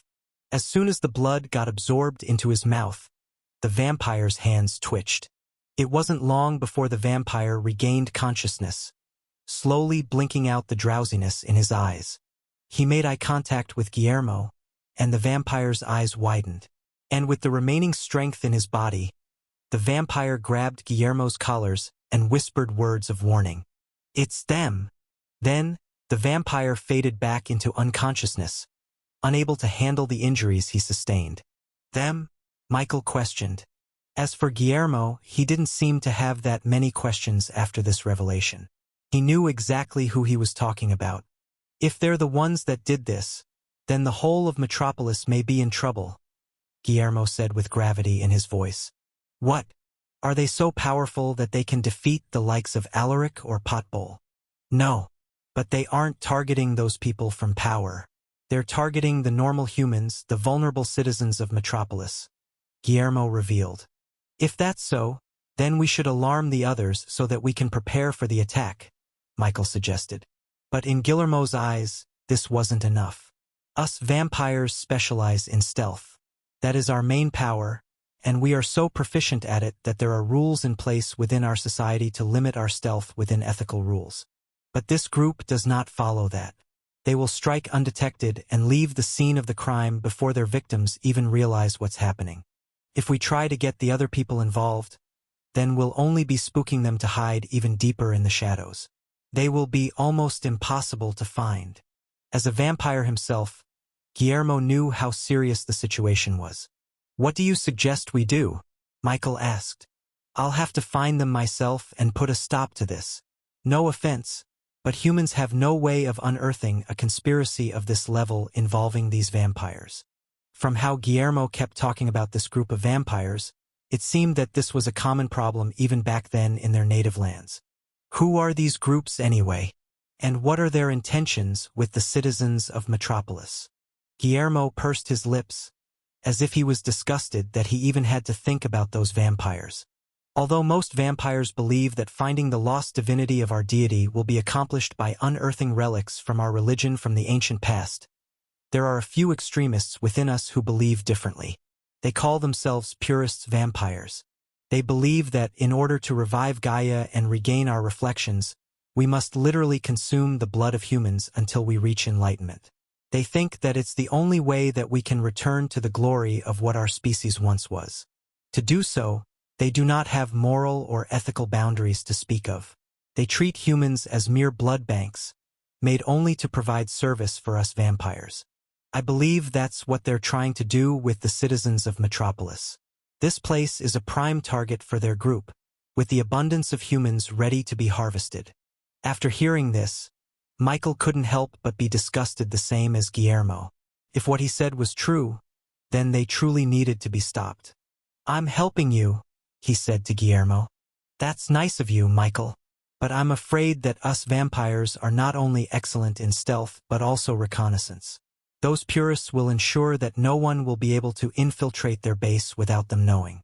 Even I, as a vampire, am not sure that I can remain unseen from their eyes." Now, even if Guillermo knew about Michael's true powers, there was still a point to his words. After all, vampires are beast folks. Their power comes from their Tao hearts, which means that all of their abilities will be using ability powers. Even his stealth magic couldn't remain unseen in their eyes. If he had his own stealth ability, then it would have been fine. But he doesn't have one. However, he still had one thing that could help him infiltrate the vampires without being seen. And that was through his drone.